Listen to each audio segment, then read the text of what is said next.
lightning and the thunder. But after all these years, I'm still scared of thunder.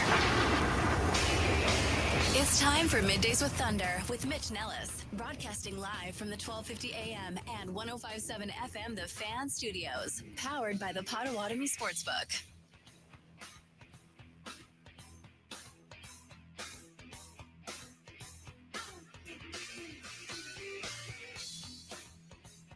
Good midday and welcome in. This is Middays with Thunder. My name is Mitch Nellis, a.k.a. Thunder. Shout out to Mason Crosby. Shout out to good friend Andy Herman as well, who wrapped up his run with Pack-A-Day Radio today. A little less emotional wrapping up my run of Middays with Thunder after 3 full weeks. Feel like there's like tongue-in-cheek pun there. But Andy Herman absolutely doing yeoman's work here for the past year. You can continue to follow him, Pack-A-Day podcast. He produces content every single day of the year. He's an absolute warrior for all of us Packers fans. I learned so much from him. And knowing that I'm not a ball guy, I'm football was always my third sport. Just having the opportunity to listen to him on my way in every morning, learned so much about the Packers, learned so much about football. So shout out to Andy Herman, and he's going to be joining us on the Mason Crosby Show every Wednesday at 1. So don't miss him too much, because he's still going to be around literally every day producing his comments. He's going to be joining us. He's going to be joining Inside Wisconsin Sports on Mondays and Fridays as well. My name is Mitch Nellis. This is Middays with Thunder. I feel like we should keep that somewhere like in the archives, just in case, my question is, like, when Mason's off, should we do Middays with Thunder now, since we have the open? Like, I don't know how that works.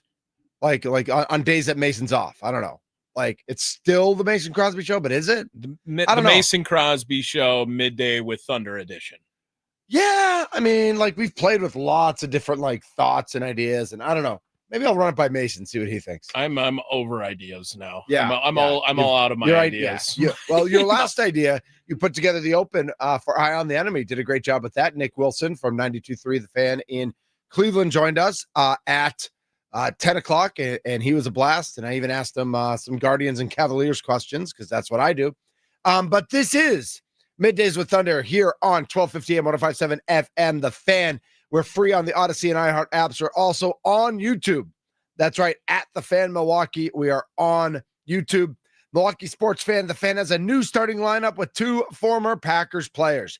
The day starts off with Inside Wisconsin Sports with Trevor Thomas and Josh Albrecht from 6 to 9. Then it's 9 to noon with Kuhn, featuring former Packers fullback John Kuhn, returning to Milwaukee Radio, and Rami Makloff also returning to Milwaukee Radio.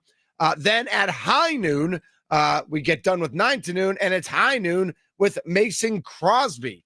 The Mason Crosby Show with me, Mitch Thunder Nellis, and Tommy Big Dub Words. Will be in our new time slot, followed up by Wisconsin Sports Daily from 2 to 5 with Sparky and the Gentle Giant.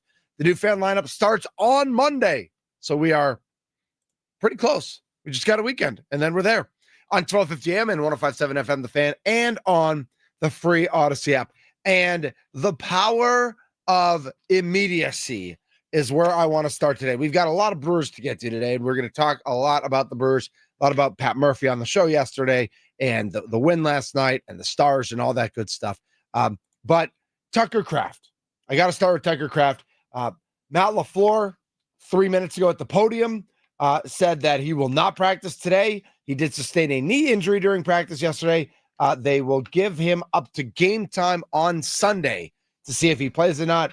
Matt said he has to feel comfortable and be cleared. He said that IR is not likely.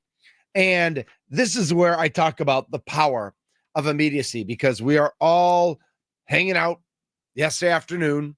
Middays with Thunder's done. Practice is happening. Sparky is live at Left Sentosa. Great spot, as we all know. And we all our phones blow up, right? Twitter blows up. Facebook blows up. Whatever else you're on probably blew up.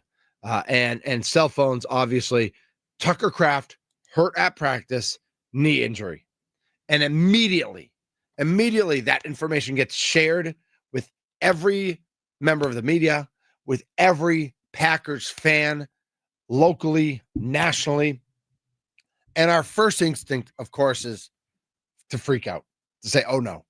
Like we've literally spent a week talking about how good Tucker Kraft is. And with Jayden Reed out, he has an even bigger opportunity to step up as the number one target for Jordan Love. And how excited we are. And I even talked about, I think it was yesterday, I was talking about like, how fun is it to see Tucker Kraft catch the ball? And when he catches the ball, the first thing he immediately does is look for an opponent to just absolutely shove the heck out of the way. Like that is that warrior mentality that he's not looking to get out of bounds. He's not looking for the first down marker, though hopefully he knows where it is and he's ready to go in that direction. But he just loves smacking guys upside the head, shoving their faces in the dirt as he runs by them. That is what Tucker Kraft was built for. That is what he is here for. That is what he loves to do. And then we find out something's up with the knee, and we have no idea, right? We have no idea if it's contact or non-contact. We have no idea if Nate Hobbs got extra excited and hit him, which was like one of the places where my mind went to, or if he just like, there was just like a tussle and a tackle, just or non-contact, right? Yeah, like I'd say contact or non-contact. Yeah, yep. right. Like, so and if it was non-contact, of course, we're all thinking season's over, right? And if it's contact, was there like five guys in a pile, or was he being blocked? Is like it a bruise, right. a hyperextension? What's going on? Did he catch the ball and went? Was he blocking and defender went low? Like we have no idea what. We just know Tucker Kraft hurt, and all the media outlets reporting Tucker Kraft out. And then eventually, half an hour later, 45 minutes later, an hour later, we start hearing, all right, it might not be that serious. Like he might be okay. It might be all right. And so of course, then we get Matt LaFleur, who's at the podium right now, and we'll probably listen to that around noon or so. Saying that like he's got to feel comfortable, he's got to feel better. He has to feel comfortable and be cleared. So I turn to you, Packers Nation, 414-677-1250, 414-677-1250. In this world of immediacy, where news is so quick to be reported and disseminated and analyzed, I just wonder, what things have gone so well for the Packers 2+ weeks in. And when I say plus, I mean, like I'm including the Micah Parsons trade to Green Bay. Since the Micah Parsons trade to Green Bay, everything's gone so well. Jayden Reed is now hurt. And we assume, there will be more injuries for every team, all 32 teams. There will be injuries in the NFL. It's the NFL. That's how the NFL works. But could the Packers survive an injury to Tucker Kraft specifically? And who is on the list of Packers players that they could not survive an injury to? And I'm going to take Jordan Love off the list right away, because like obviously we can all talk about Jordan Love. Even banged up last year, they weren't the same team as they were the year before, the second half of the season when Jordan Love finally came into his own. And listen, it's a quarterback league. We all get that. Who besides Jordan Love can this team not survive a long-term injury to? We know Zach Tom didn't play last week, and they did just fine against the Washington Commanders. Jayden Reed's hurt now, and we know that wide receiver room is deep, but we don't know how good it really is when push comes to shove. Tucker Kraft had an absolutely breakout, fantastic game Thursday night against Washington, and the expectation is that he will continue that he is that guy. He showed flashes of it all throughout last year. Never really did it super consistently, but we believe it's in him, and we believe a healthy Jordan Love with that Tucker Kraft can be that guy. Obviously, on the defensive side, we can talk about Micah Parsons and or Edgerrin Cooper and or Rashawn Gary and or Xavier McKinney and or whoever else we talk about, Keyshawn Nixon, Nate Hobbs. And I'm just throwing out names, but I'm not saying they're my answers to this question. I'm saying Tucker Kraft might not be on your list for this either. Like you might think, Luke Musgraves and Fitzpatrick or whoever, and maybe there's a free agent out there or a potential trade for a team that has, there are teams out there with 2 starting tight ends. Not Isaiah Likely, but there are teams out there that a trade could be an opportunity if something long-term were to happen. 414-677-1250 is the Nicolay Law Fan Talking text line.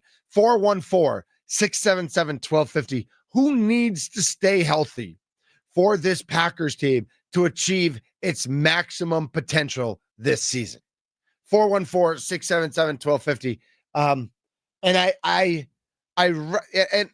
we can go name by name, or you can throw out names if you want to, because I think about Tucker Kraft, of course, and how disheartening. And I don't know if Tucker Kraft is on my list for this. But Tucker Kraft is more kind of on my list of like fan favorite. We love him. We love his spirit. We love his fight. We love his moxie. I mean, I love the fact I love that he turns around and tries to hit somebody. Bobby Portis. He might be big, but as a player, is he better than Bobby Portis? Right now, but 2021 Bobby Portis, right? Like 2025 Tucker Kraft, or like the whole crowd wants to chant Tucker after a hit like that, for sure. And you love having those guys on your team, and you need those guys on your team. But I think the Packers survive an injury to Tucker Kraft. It sucks, and if he can't play this Sunday, it's gonna suck for the Packers and for opening up that offense and for his career progression, his chemistry. It gives opportunities to other guys, of course. But I just wonder, are there guys on this team that you think if this guy gets hurt, season over? Yeah. Is there anybody besides Jordan Love on that list? For sure. Yeah, for sure. You think so? There's at least 2. Okay. At least 2. Is Micah one of them? Micah's one of them. And why is Micah one of them? Because Micah is a guy who you have seen has elevated around everywhere on the defensive side. Yes. And while we have seen the growth of Rashawn Gary as the secondary pass rusher and LV Yen, obviously, and Cooper and Quay look awesome, I don't want to go back to last year's defense. Like, as good as last year's defense was, I don't want to go back to it. I trust this year's defense more. Already in 2 games, that's all it took for me to say I trust this defense more, and it's because of Micah Parsons. And he is the guy that I think is the obvious one. Mitch, you could argue he's number 1 on the list, like ahead of Jordan Love, of most important for the peak potential of Green Bay in 2025.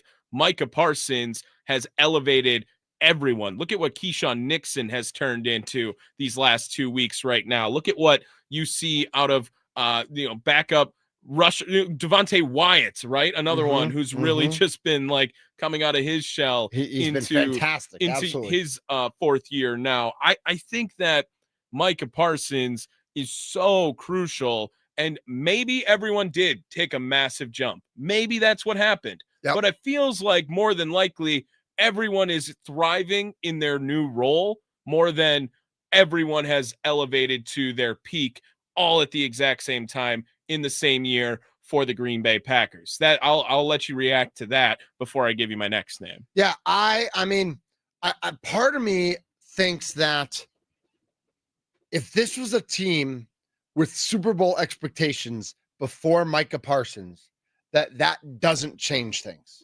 But part of me is not sure that this was that team. Like, I don't know that they internally may have had Super Bowl expectations, but I don't know as fans, I don't know as a sports talk radio host, that before they made that trade for Micah Parsons, that I really thought they could make the Super Bowl. I'll be honest, I probably didn't. I probably did not think that at the end of the day that they could beat Detroit or Philly. I thought they could maybe beat Washington, maybe beat whoever comes out of the West. Nobody else really scared me, but I did not think they were quite at the level of Philly and Detroit. And Micah Parsons has changed all of that. So with that regard, if you came into this season thinking this is a Super Bowl contending team and Micah Parsons just made them that much better, I could see Micah Parsons not being on that list. I would also say, like, even if Micah Parsons got hurt now, like, has he already had enough of an impact? Has he already taught LVN and Rashawn Gary and Coop and Quay how to play the right way, that they can take some of that and use that knowledge even if he's not on the field? And the answer is probably not. Like, they probably still need Micah Parsons out there. So I think Micah Parsons is probably on that list, knowing, again, as we start this entire discussion, this besides Jordan Love, is there any Packers player who, if injured, you would think season over, and knowing that it's a quarterback league and that anyone can be replaced at some level, I'm not sure Micah Parsons can be replaced at the level we've seen this defense play, and knowing that he's not even Micah Parsons yet in this defense, right? Like, he's going to get better, which means everybody else is going to get better, which means at some point this defense is just going to be scary. Yeah. Just straight scary. I think that's where the trajectory they're on. My next player, I know it might not sound like it or feel like it after 2 weeks, but 100% Josh Jacobs needs to be on that list too. Okay. And all right. Again, while the numbers haven't popped off the page from the last 2 weeks against the Commanders and the Lions, I still think that Josh Jacobs, if there was anything to happen to him in this, the offense completely changes. And I'm the biggest fan of Emmanuel Wilson on the radio maybe right now, but I don't think that he is Josh Jacobs. And Marshawn Lloyd, with how excited everyone always has been, has always been now since he's been 0% at this point. There's just no evidence of it in a regular season NFL game. Exactly. And I'm telling you that at Mike McCarthy, love him or hate him, his 2 words were accountable and available. Right. Dude's not available. He hasn't been available. He's just not available. And maybe it will elevate the Packers offense to a whole different style and different level again when he does come back, but it has not happened so far. So I think that both Micah Parsons and Josh Jacobs should also be considered on that list, along with Jordan Love, of course. Right. And we'll see if it matters with Tucker Kraft. But I also think that the Luke Musgrave, like this is a huge spotlight on him if he if Tucker Kraft does not go on Sunday. Now it's going to be all the way up until a game time decision. So there is no, all of it is just speculation until further notice. As far as we know, I have my gut tells me they already know he's not playing. Well, that's my gut. Yeah. It's also the Cleveland Browns, right? Why run him out there at less than 100%? If it's the NFC Championship game, he's probably playing. Exactly. Yes. So I understand the mindset that you're in, the headspace that you're in right now with Tucker Kraft and his availability on Sunday. But Luke Musgrave lost his job last season. 2 years ago, Luke Musgrave was the starting tight end, the tight end of the future. He was drafted before Tucker Kraft in the exact same draft in the 2nd round. This is a guy that had extremely high potential, extremely high hopes for, and he was injured a little bit last season. And ultimately, Tucker Kraft played at a level where you had to continue to play him because of how impactful he was at the tight end position. Absolutely. But Luke Musgrave, what they want him to do is play the receiver style Tucker Kraft has been playing now for the last, 19 games, right? Tucker Kraft is playing a way more vertical threat style than anyone thought he was going to be. It was going to be an awesome run blocker and a safety net pass catcher. They knew that Luke Musgrave was an athletic freak at the tight end position.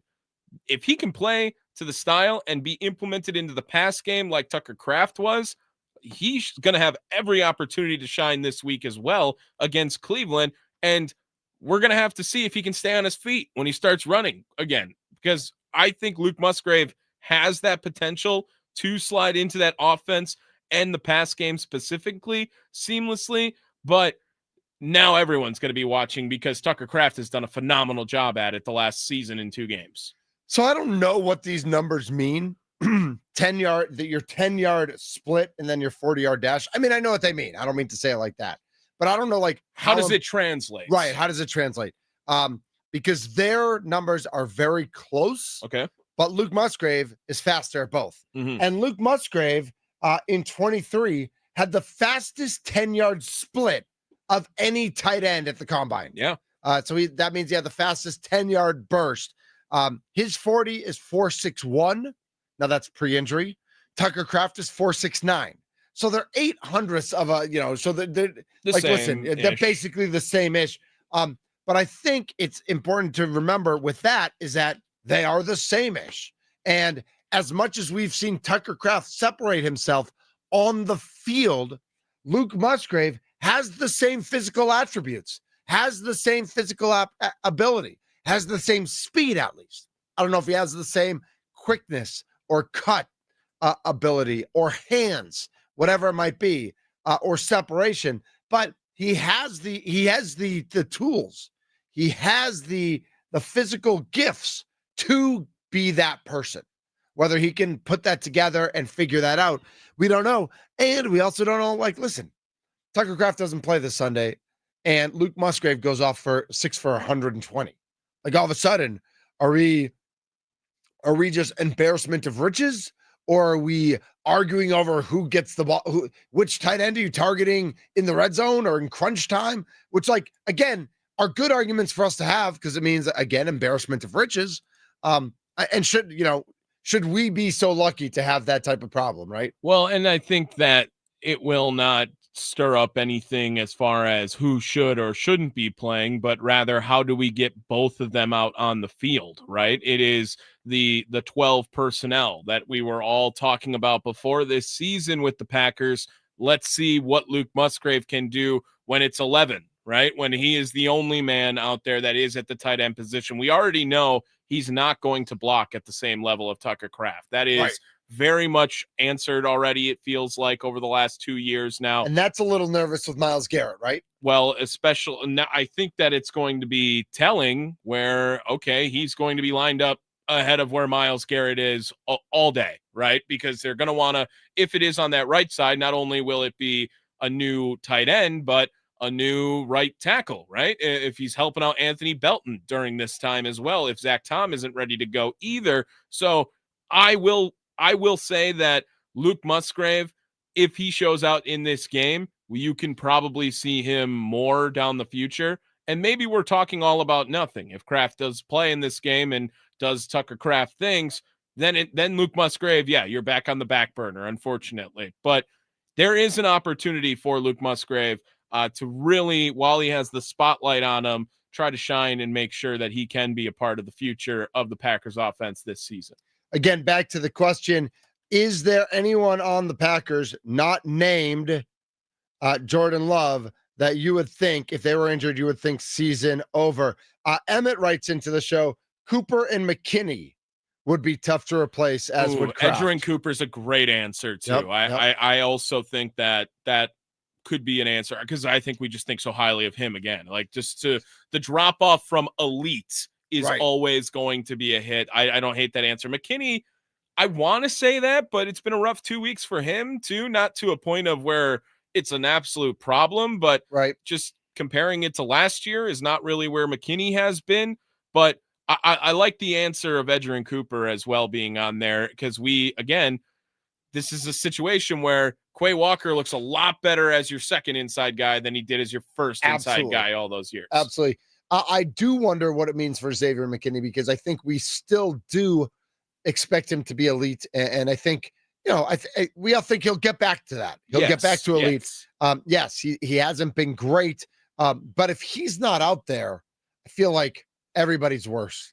Right. And so I'm just, it does make me worry if he were to not be out there, how weak, because we already think that the cornerbacks might not be weak, but are definitely thin, and how thin the entire secondary gets if something were to happen to X. So we just hope, again, while we start this conversation, we do it in the context of we don't want anybody hurt. We want Tucker Kraft to be healthy. We want everyone to stay healthy, but we also, next man up thought process.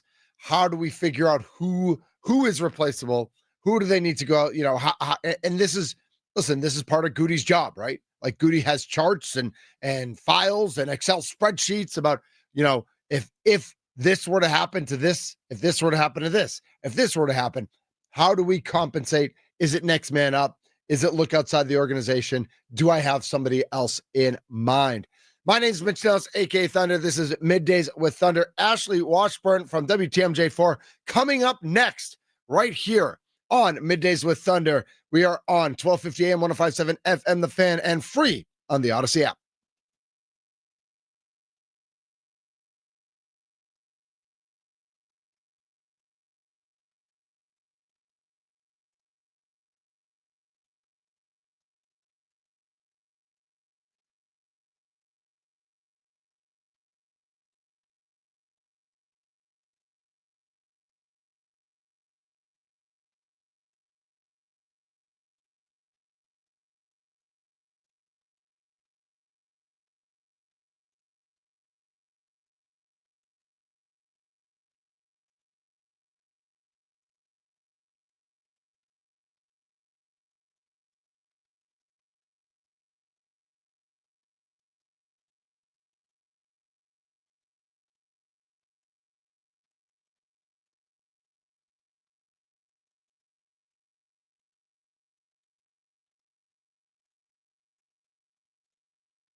This is Middays with Thunder here on The Fan.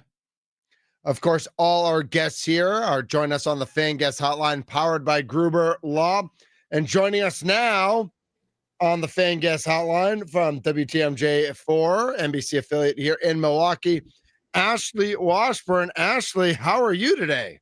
I'm doing good. It's still 70 degrees as we're nearing the end of September. I know. I'm taking it all in as we can because I'm looking at this next week and you're starting to see the rain. And I'm like, Fall and winter will be here before we all know it. It will be. I agree, but I definitely agree with you. Let's all take advantage of these beautiful, beautiful days while we have them. Mm-hmm. You getting that pup? You getting that pup out for a walk? You know what? I actually had to board him a week ago, and he came down with kennel cough, and so yeah, vet is having him stay away from dogs for the next 30 days. So he's like itching to go outside, and I'm like, bud, I'm sure right now, but I'm sure time in still. Yeah. Well, thanks so much for jumping on today. And of course, we got the news from practice yesterday that Tucker Kraft's knee's banged up. What has impressed you the most about Tucker Kraft so far this season? As we're not sure what type of information we have, right? Matt LaFleur just said that, it's a game time decision. Could this be, could he miss a week? Could he not miss any time? Could he miss a couple weeks? I feel like we just don't know. So we're just doing this Tucker Kraft tribute show today. That's a good way to put it. Yeah, I think it's kind of one of those gray areas where, we're going to get the injury report at the end of today, and they'll absolutely have him listed as questionable heading into Sunday. What's impressed me the most about him, which I'm not going to say it's a surprise because I think we saw the progression last year and we saw the steps that he was taking this offseason, is just the big playability. I mean, this is a guy, I think he's made open comments about, he's not going to let a DB tackle him in open space. And, this is a guy that is a leader in the locker room and just plays with a different beat and a different brand of football. And I think I've mentioned it before, maybe it was on this radio show, but I used to cover FCS football. And so I was aware of who Tucker Kraft was at South Dakota State. I was covering Montana State. That Montana State, South Dakota State rivalry just seems to keep growing and growing. But, always talking about those jackrabbits and those FCS players. I mean, it's just a different breed of players that are coming into that program. And so, when he got drafted by the Packers, part of me already had, there was a part of me that was like, yeah, this guy's going to succeed. I know these FCS players, and we're perfect fit, right? Perfect fit in Green Bay. Exactly. I mean, he's made Green Bay his permanent residence with his family now. I mean, this is a guy who bleeds green and gold. But yeah, I mean, this is one of those things. Obviously, Jaden Reed's going to be down some time, and so there's this huge conversation of who is the Packers wide receiver one. Well, this last week, Tucker Kraft had no debate of who the top tight end is. Well, could there be some time where he's not going to be on the field, and what does that look like if he doesn't play this upcoming Sunday? I mean, I will say that this is an opportunity for Luke Musgrave, if Kraft doesn't play, to show on the field what people have been talking about all offseason, because coaches have been extremely high on him and what he's been able to do this offseason. We saw some glimpses of it here and there in training camp. And if Tucker Kraft can't play, this is an opportunity for Luke Musgrave to say, this is why the Packers selected me as high as they did those few years back. Yeah, I think that's one of the things we're interested to see. We know that Musgrave's numbers, coming out of college were off the charts, and his athleticism, and everybody loved that. He's had some injury issues and has certainly been passed on the depth chart by Tucker. But if he were given the opportunity, could that work out? You also make a great point about Jaden Reed being out. And I guess whether it's, the wide receiver room or the combined wide receiver tight end room, what do you expect to see with Jaden Reed out? Is it Matthew Golden time? Is it not quite yet Matthew Golden time? What do you expect to see from that wide receiver room? I mean, I hope to see more out of Matthew Golden on Sunday this upcoming week. I know that there were a few opportunities that Jordan Love tried to connect with him this last week. I wouldn't say that those were on Matthew Golden. I can remember, was it that opening drive, that pass that was underthrown that easily could have been Matthew Golden. Fourth down, first career touchdown.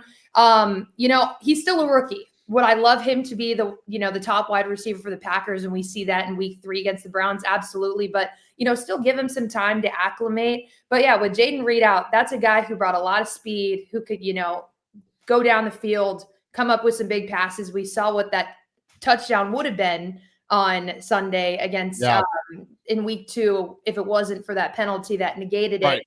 But we've also seen Jordan Love really share the ball, not as much in week 2 as we saw in week 1, but there's still a lot of guys that are extremely involved. I think Romeo Doubs could easily come out on Wednesday or Sunday and have a huge game, because we've been seeing stuff from him in these first 2 weeks as well of, this is just creating more opportunities for everyone, but I still think we'll see a lot more for Matthew Golden come Sunday. let's jump to the other side of the ball. And as impressive as this defense has been, and I know they gave up, 2 late down touchdowns, one to Detroit and one to Washington, because you could make a very easy argument that these wins were even more dominant than the final score looked like. And Micah Parsons hasn't even been unleashed yet. He's still learning. He's still figuring it out. How good and how excited are you for how good this defense can be when it all clicks? It's so exciting that when I was doing my fantasy football draft, I made sure that I selected the Packers early in that draft, because I'm like, love it. I felt confident about what I've been seeing on the field, especially with Micah Parsons added into the mix of like, easily they're getting me 11 points a week. That's all I'm looking for. But yeah, I mean, he's already starting to see what this Micah Parsons effect is, where he is on a limited snap count. Hopefully week 3, we won't see that because he is off the injury report. Matt LaFleur not saying whether or not he's going to be a full go come Sunday or if there will still be a snap count involved. But when he's on the field, and if he's not even necessarily making the big play, you're seeing just how much attention he's drawing, and it's allowing guys like Lucas Van Ness, Rashawn Gary, just, open space to get to the quarterback. And that's what that is. I mean, when you've got a guy like Micah Parsons on the field where you're having to double team, triple team him, all that does is allow more space for other teams to eat, which makes me excited come Sunday, because I am a defense person. In any sport, they always say defense wins championships. Yeah. So I'm looking at this Packers defense and then knowing this Browns defense that they're going to be playing on Sunday. I mean, if you're a football fan that loves defense, it might be a low scoring game. We'll see, but that's the game to watch come Sunday. Yeah, that should be a lot of fun, especially I think the Packers defense is really going to show out on Sunday. It's so hard to not look past this game, right? Like not that like the Cowboys are good, but the return to Dallas, Micah Parsons. I don't know if you know this or not, but it's Sunday Night Football, so it happens to be on NBC. I'm sure that's not on your radar. I'm sure that's not on your radar at all. Yeah, not at all. but whether it's the players or whether it's you in your profession, like how do you make sure you focus on this game, knowing that next week you've got a big week, the players have a big week, Micah has a big week going to Dallas? Yeah, I would say that this is a quote unquote textbook trap game, if you wanted to look at it that way, because you were looking at the beginning of this Packers football season, 2 games in 5 days against really good teams. The 2-time defending NFC North champs. Then you turn around 5 days later and you're playing against a team that was in the NFC Championship. And so you're like, okay, we've been able to get through this, got some injuries, but we've got a little bit longer to get ready for this week 3 game. Okay, you're playing against a Brown team that's 0-2. Joe Flacco's not playing great. They're having a hard time putting some points on the board, other than knowing that they're going to be playing a guy like Myles Garrett, other than you're looking at this game, looking ahead to week 4, knowing that you've got this big time matchup down in Dallas. But like you said, you still can't overlook this game. The Packers are going to have to get points up on the board. And through these first 2 weeks, the Browns have absolutely made a case, and that D-line especially, that they are a group that will try to will the Browns as much as they can throughout this season. And I think what I'm most interested coming this Sunday is this Packers run game. We haven't really seen much of it these first 2 weeks. I would love to see Josh Jacobs get that 12th consecutive touchdown. Only other player to do that in this century is LaDainian Tomlinson, and I grew up a Charger fan, so I've got that that love for him. But they're elite at stopping the run, and so I'm interested to see what the Packers will do offensively come Sunday. So the Packers have the Browns this weekend. Next weekend, you have them on NBC against the Cowboys. But this weekend on NBC, I got to tell you, when I saw this on Monday or Tuesday, I turned to Tommy and I said, Tommy, when did college football go? And Notre Dame's been on NBC forever, but nobody else. I think I must have missed, because I'm so distraught about the Wisconsin Badgers football team as a Badger myself, who, was on the sidelines throughout the 90s and the early 2000s at every single game, that I've been, half ignoring college football news. When did college football come to NBC? And you've got the game Saturday morning, 11 a.m., Maryland at Wisconsin. Yeah, I want to say, so I've only been with NBC now 2 years. So I want to say when I started 2 years ago, because I used to work for a CBS affiliate, It kind of started about 2 years ago. Last year, I don't remember the slate being as much as it is this year, but I do know that the Big Ten had a partnership with them. And so that's why you see, obviously, a lot of these Big Ten games listed as TBD going forward, because from my understanding, we will see a handful more of Badger football games on NBC this year. I'm hoping. I don't know. I got to tell you, I don't know if that's good or bad. Yeah, well, and I think, that there's obviously the big game on NBC at night, and then you've got the earlier one. There is a reason why I think this one is at 11 a.m. on this Saturday. But still, I think a good game. You're obviously trying to figure out how you can bounce back from a really humbling game in Tuscaloosa, to say the least. Absolutely. And against the Maryland team, they're 3-0, but, I would say that's a weighted 3-0. They didn't necessarily play a non-conference schedule like the Badgers going down to SEC country. And they haven't played anybody. The Badgers at least played one team. It didn't go well for the Badgers, but at least they know what it's like to be on the field against a true college football professional team. Maryland doesn't know that yet. I don't know if Maryland's going to learn that this weekend either. Like I'm just like, they suck, Mitch. All right, you're right, Tommy. All right, you're right. They stink. Maryland also stinks. But we're going to watch because we watch the Badgers. We just watch Badger football and we hope for the best. Yeah, and I think, if there's one thing to look at this week, and I'm not in Madison often, knowing what's going on with Luke Fickell's team, kind of to the point of what I know what's going on with the Packers. But from my understanding, I think we're wondering if Billy Edwards could possibly play on Saturday, which is obviously. So are you loyal? Are you loyal to Danny O'Neil though? Like being San Diego State, let's go. It's funny, and I got to give a shout out to the people that I went to college with, because I still have a group chat with my San Diego State people. That's my fantasy football group that I've had for the last 8 years. And they texted me after that, was it Middle Tennessee game? And they're like, why didn't we see him do this at San Diego State?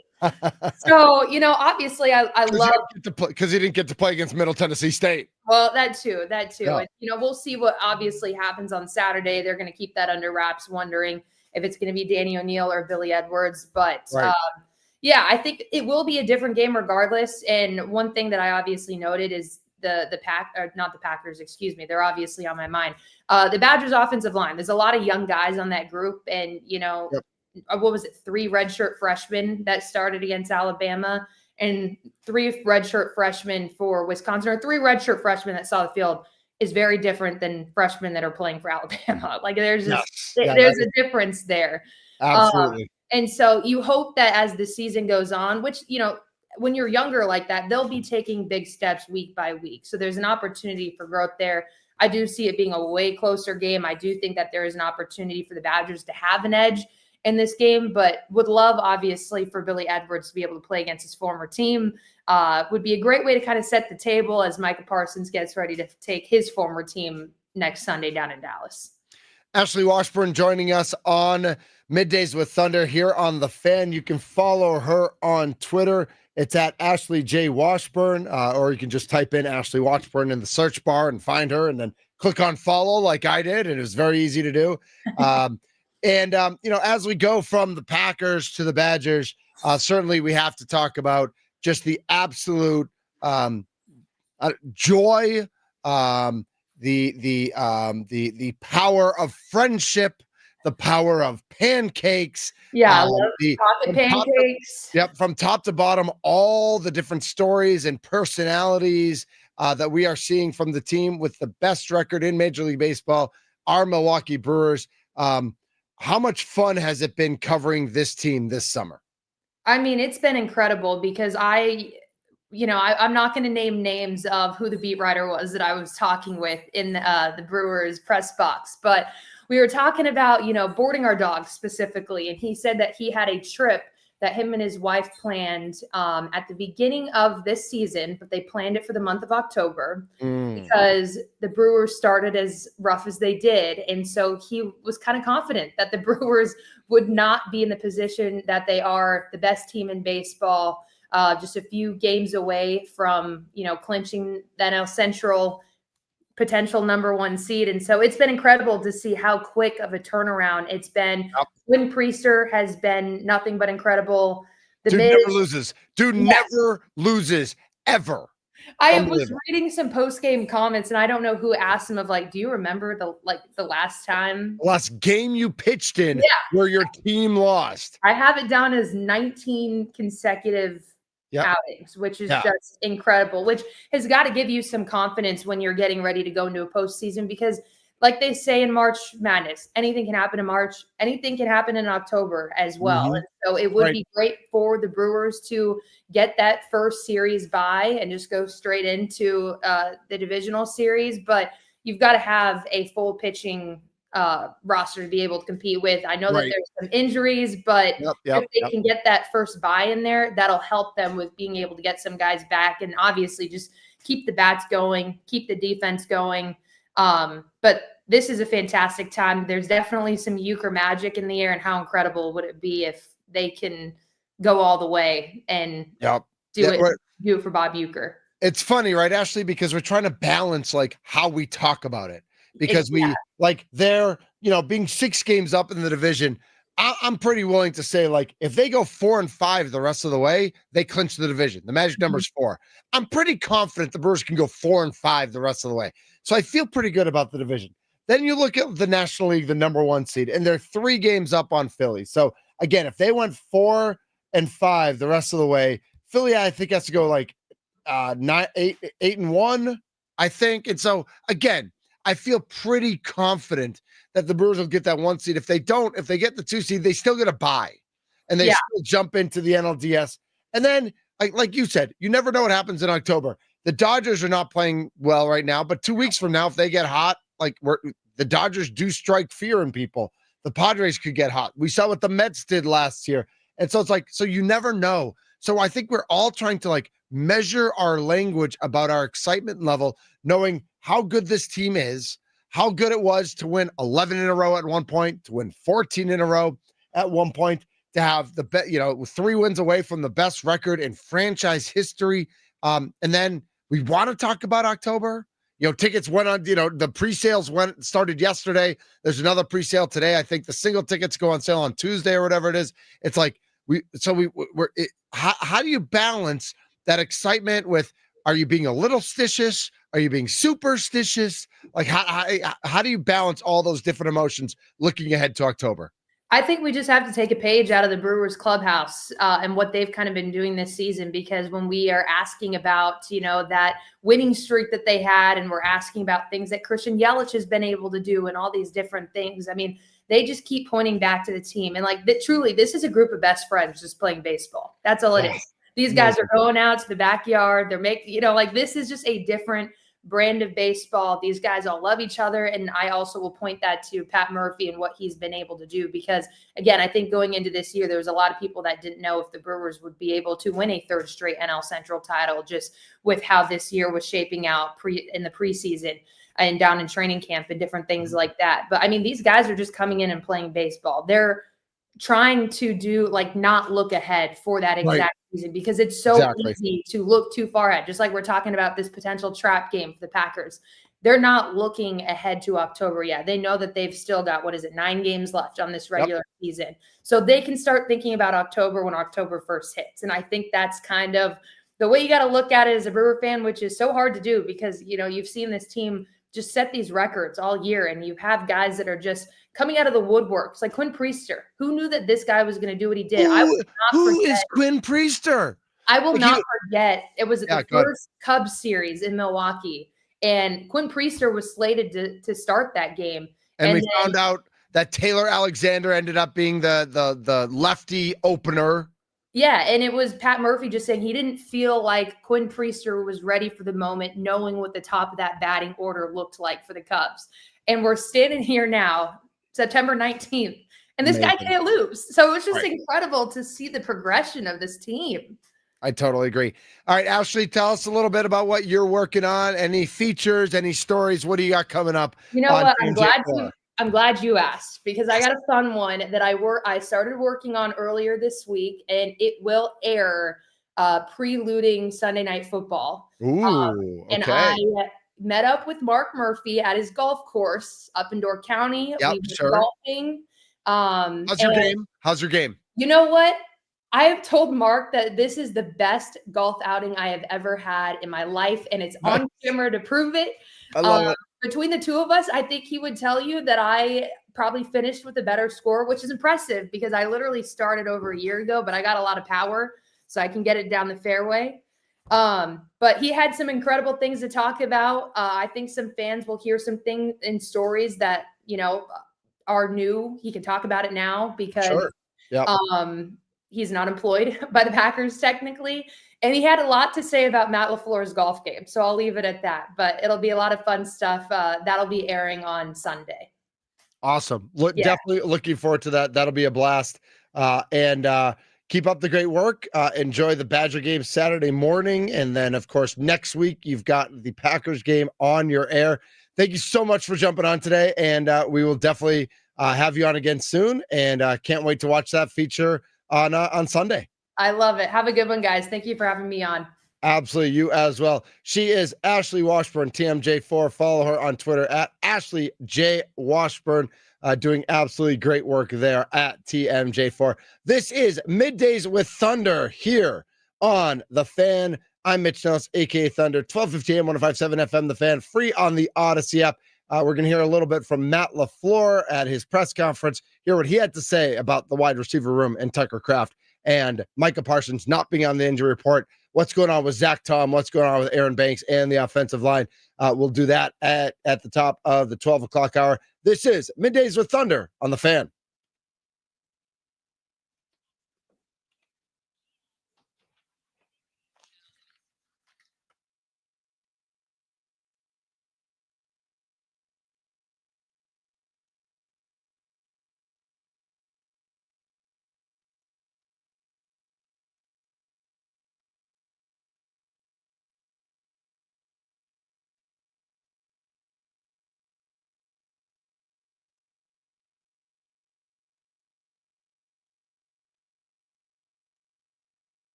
Unique New York. Unique New York.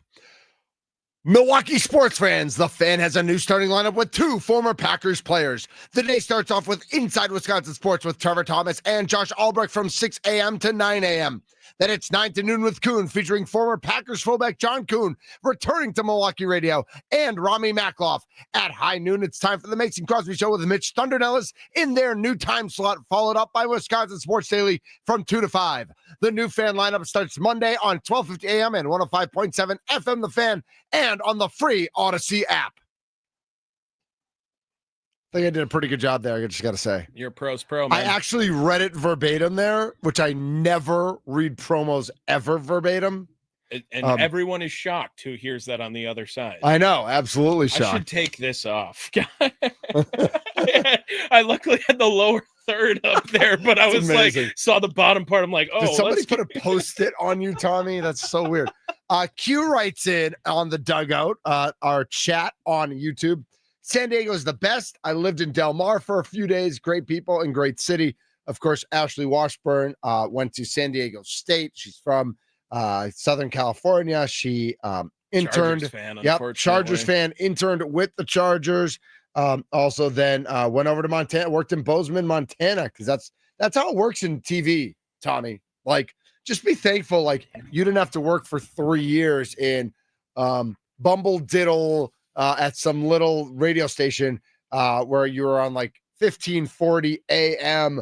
from 7 a to 7 p doing the farm report. That I was in before this one had 40,000. Right. And the second largest city had 1,200. But you were working for a baseball team. Correct. Like but you were trying to get into the sports media world. That's true. Like, when you were doing that, did you want to get into sports media, or is this part of you like want to work for a team someday? No. I wanted to, like, the first time I went out there was when I was still trying to get into play-by-play. Okay. I loved it out there. Yeah. So I was like, I got time. Like, give me one more. Do you still want to do play-by-play? I think I'd rather work for a radio station as opposed to a team. Would it be baseball specific, or would you do like? That's where the most opportunity is. Because I was gonna say, like, next year, like if we did high school football here, like, would you do Friday night game? Like, as much as I love baseball, it is the worst sport to work in, and it's not even close. Well, because there's no clock and there's so many games. Right. Like, yes, for sure, 100%. Half your year is not yours. Right. So I love and you baseball. Just have to be okay with that. Love watching baseball, but it is a grind to work. Absolutely. And I mean, I love it. It's great. I'm super happy I'm a part of the leadoff show and whatnot too on the station here. But I understand why, if you're trying to work in sports, like how off-putting baseball could be. You should be off-putting. Have you seen the Jennifer Lawrence Zach Galifianakis start? No. Oh, did you know the show Between the Ferns though? Where Zach Galifianakis? All right. Yes. So there's a scene where he tells Jennifer Lawrence that she's off-putting, and he says you should be off-putting. Well, so anytime I hear that word now, anybody says off-putting, I say you should be off-putting. Tommy, do you know what I love? Pudding so much. Oh my god, chocolate pudding. Oh, at Mitch. What? I know it's Friday. I just do. It's Friday. Right. All right. Our thanks again to Ashely Washburn for jumping on the show. She joined us on the Fan Guest Hotline, powered by Gruber Law. One call, that's all. Our NBC affiliate has Maryland, Wisconsin tomorrow morning. NBC, they've got a triple header, actually. They've got Notre Dame, Purdue, and then they've got the big one, which, how is this the big one in the Big Ten? Illinois, Indiana is the big game. It should be on Pembroke, too. I believe it is on Peacock. Yeah, we're Paramount Plus boys, so it's on Pembroke. Right. Yeah, it's on Pembroke. Oh, I like that. That's good.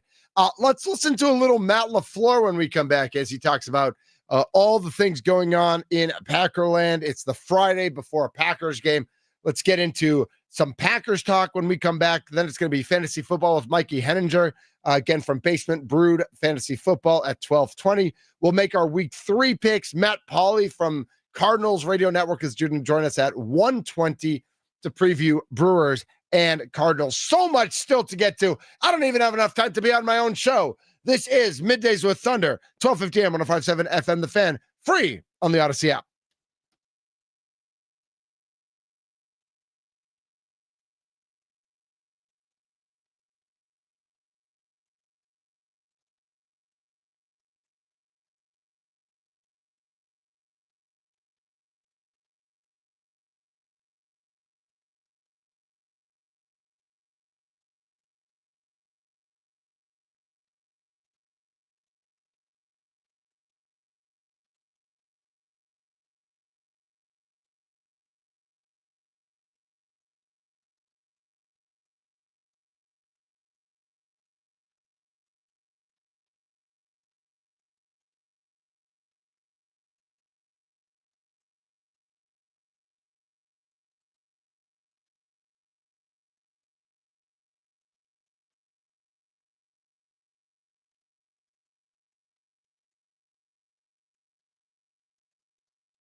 This is Middays with Thunder here on 1250 AM 105.7 FM. The Fan. Welcome into Lunch with Thunder. That's right. It is noon. It is lunchtime. What are you having for lunch? 414-677-1250. 414-677-1250. The Nicolay Law Fan Talking text line. Let us know what you are having for lunch as we just, we're still on the radio, so we can't have lunch yet. We just hang out and be hungry. But we're always hungry for more and for better. Let's go. T in Pewaukee decided to take over the Nicolay Law Fan Talking text line. So if you want to text in, you go right ahead because T is trying to make it his own personal talking text line. He needs Keyshawn Nixon. We asked the question at the beginning of the show. Besides Jordan Love, who, if you heard they got hurt, you would think that the Packers season could be over. Of course, this is in reaction to Tucker Kraft getting banged up yesterday with a knee. Looks like he's going to be a game-time decision Sunday, noon in Cleveland. T says 100% Nixon. He needs to play the whole season. He also says he gives numbers. Let's see. Number 1, that would be Micah Parsons. Number 8, Josh Jacobs. Number 85, that's Tucker Kraft. Number 17, that's who's 17? McManus? McManus? Yeah. He needs all right, McManus. 25, that's Keyshawn. That's Keyshawn. 29 is McKinney, and 33 is Evan Williams. Evan Williams, really? I don't know that I put Evan. I like Evan Williams a lot. We all like Evan Williams. I like Evan Williams a lot. Makes a really good putting him in there. That is the goofy dragon me. Yeah, right. Okay. Like I mean, he's. Oh, no, I like. You know what I mean? Like I know the Packers are better with Evan Williams on the field. Sure. For sure. Yeah. Season over because Evan Williams isn't playing. Slow down. Yep. T continues. Jacobs with the team leader aspect would be a huge loss, and I think that's real. I think his leadership has been great with this team, and I think sometimes with the Green Bay Packers over the past 10, 20 years, we've gotten so used to the voice inside the room being the strong leadership voice, being the good voice, that I think, at times we've forgotten that when an outside voice comes in with leadership, it really can energize everybody. I do feel like Zadarius Smith was that guy for a year, right? When he came in, he was a leader. He was vim and vigor. He was, spitfire. And it went sideways at some point. But for a year there, like, he was really a voice that helped that locker room. It's a position that seems to develop those type of players too, right? At edge linebacker, rusher, you're saying? Yeah. You hear how highly Mason talks about the time with Julius Peppers, right? Whereas another guy already established in the NFL already, and maybe at the back end of his very productive career still, but I mean, even just a guy along that level of to have that leadership and experience in a locker room is really invaluable in a lot of cases in the NFL. Yep. And, on the flip side, when you look at running back, I think we haven't, I'm trying to think of like, who was the last like free agent running back the Packers have ever brought in? I mean, before Josh? Yeah. Was Ryan Grant a free agent? I mean, he was traded. No, he was like undrafted. Like, I thought he started somewhere else, though. He might have, but not nowhere of significance is what I would say. Like, Josh Jacobs was a significant member of the Raiders. Like, I can't remember the last time they brought in a running back who was of any significance in any other organization. I mean, even our newest teammate, John Kuhn, like, yes, he was on Pittsburgh, but he wasn't like there of significance. I'm just trying to think like who, and so I wonder if that's another one of those positions. T continues. LaFleur's game plan this week will be exactly like week 2 last season. Run the out of the ball. It might be, but it might be kind of tough against Cleveland. Like I think they are gonna. I think you could easily see Josh Jacobs start this game like he started week 1, 6 for 8, right? 6 rushes for 8 yards, not really going anywhere. But throwing the ball all over the field and seeing how that works. I think that they're going to have to do that. And I think that's what will end up softening the defense and giving Josh Jacobs a big second half if that's the way things were to play out on Sunday. 414-677-1250, 414-677-1250. who on the Packers, if you heard they were out for a significant amount of time, would you think potentially this is a season over or season altering situation? Matt LaFleur spoke a little bit earlier today. We want to just eavesdrop a little bit on what he had to say. Let me guess. Who wants to ask it first? What happened to Tucker yesterday? He was practicing and got hurt. Will he practice today? That I don't believe so. So it's unfortunate. It is what it is. Come on, Matt. You know the answer. First of all, everybody wanted to know how he got hurt. They know, we all know he was practicing and got hurt. So you helped no one there whatsoever. Thank you. Second of all, you know he's not practicing today. You know, it's 100%. The decision's already been made. I don't believe so. Well, my follow-up would be like, Matt, what do you believe? You don't believe Tucker Kraft is practicing. What do you believe in? You believe, do you not like when I pick on Matt LaFleur? No, I don't like when everyone at this station picks on everything that every coach says about the Wisconsin teams. Because it's not just you picking on Matt LaFleur. Okay. Sparky will pick on Matt LaFleur. Sparky picks on Pat Murphy and his lingo, and you'll pick on Doc Rivers when he's like, what are you guys expecting? Like, you guys get into these segments honesty just to be angry. Honesty. Just to be honesty. Angry. They're doing things behind the scenes. Listen, you know all this. If he came out and said he got hurt, he was making a move and there was a collision and he got hurt, like, that's all you got to say. You don't have to be specific. You don't have to say who hit him, or they hit him with a helmet, or did he bend his knee backwards, or he was making a cut. Like, you don't have to be specific. But don't give us information we already know. Like, I just want honesty. Like, literally, you're giving information through the media to the general public. That is the entire point of this. And you are contractually obligated to do this, to share a certain amount of information. Not all the information. I didn't ask for, like, what does the scan say? And what exactly is the injury and how exactly did it happen? I just want a little bit more so that you're sharing any modicum of information as opposed to literally sharing nothing.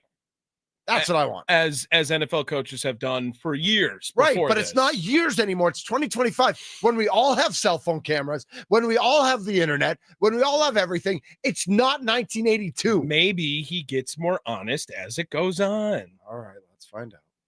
I don't think it'll be long-term. So that's a positive, but it is. He will not be out there today. Yeah, no, there you go. He won't be out there today. There you go. I couldn't tell you. I mean, we'll get, just like we do with all, that's a positive, but he will not be out there today. Play Sunday or no? I couldn't tell you. I mean, we'll get, just like we do with all these guys, we'll give him up to game time, but he's got to, more than anything, he's got to feel confident and be cleared at the same time. All right, so this is not a picking on Matt LaFleur. I think he actually accurately shared that.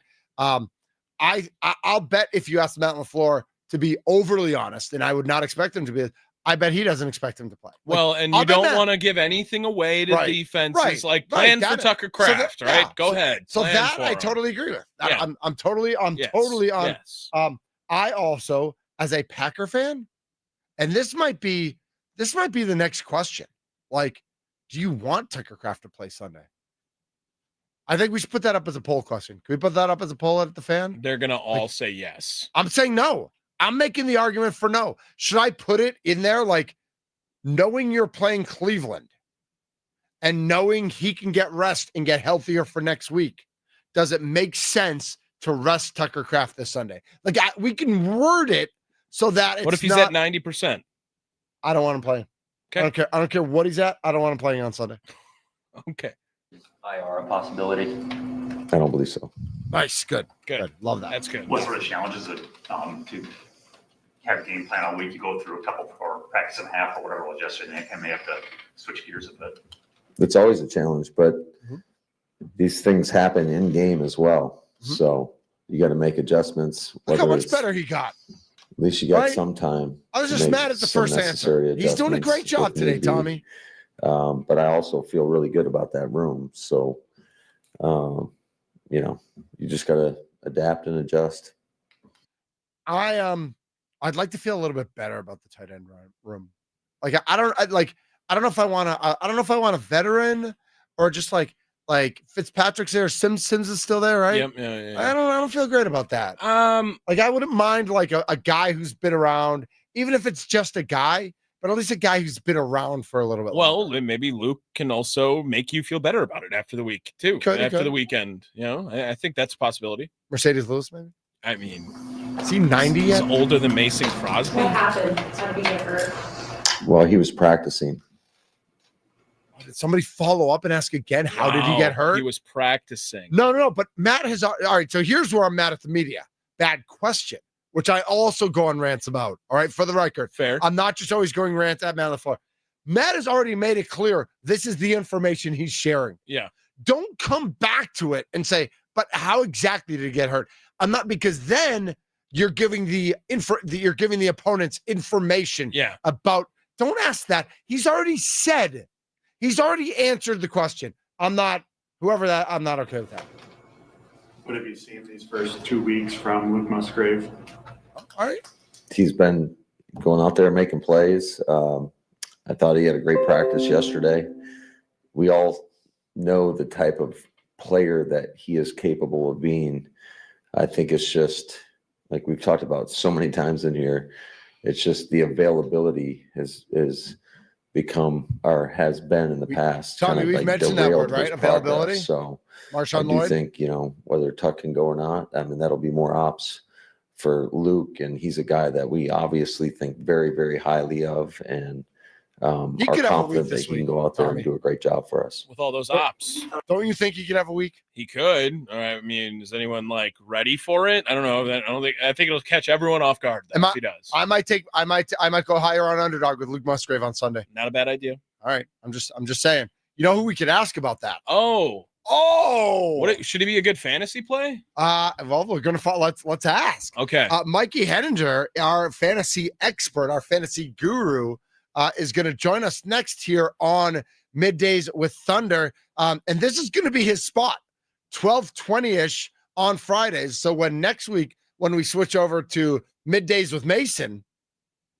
Kind of. Noon to 2's midday. Still. High noon 20. High noon. Smoke them if you got them. Drink them if you got them. Right? Yeah. Shoot them up if you got like pew, pew, pew, pew, like it is the cowboy Middays Cowboy with Crosby. Thunder. It is Middays with Thunder here on 1250 AM 105.7 FM. The Fan. Mikey Henninger, fantasy guru, coming up next. Get your fantasy questions in at the Fan Milwaukee on Twitter.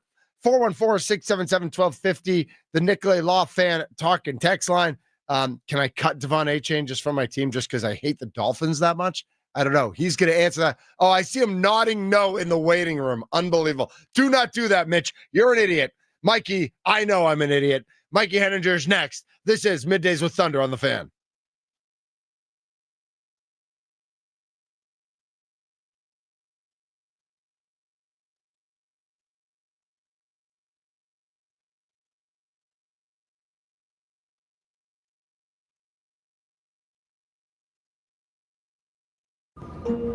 I'm a creative person.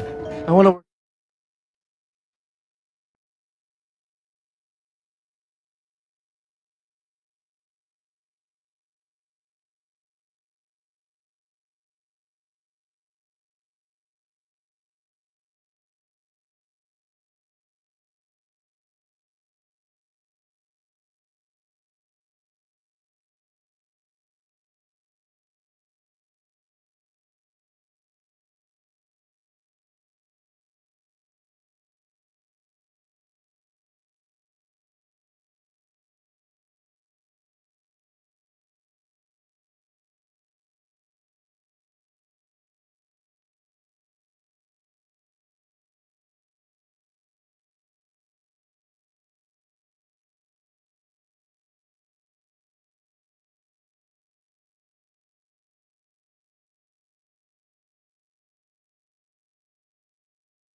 This is Middays with Thunder, 1250 AM, 1057 FM. The Fan. Remember, our new lineup starts on Monday, 6A to 6P. We are live and local inside Wisconsin Sports with Trevor and Josh, 6 to 9, 9 to noon with John Kuhn and Rami Makloff from 9 to noon.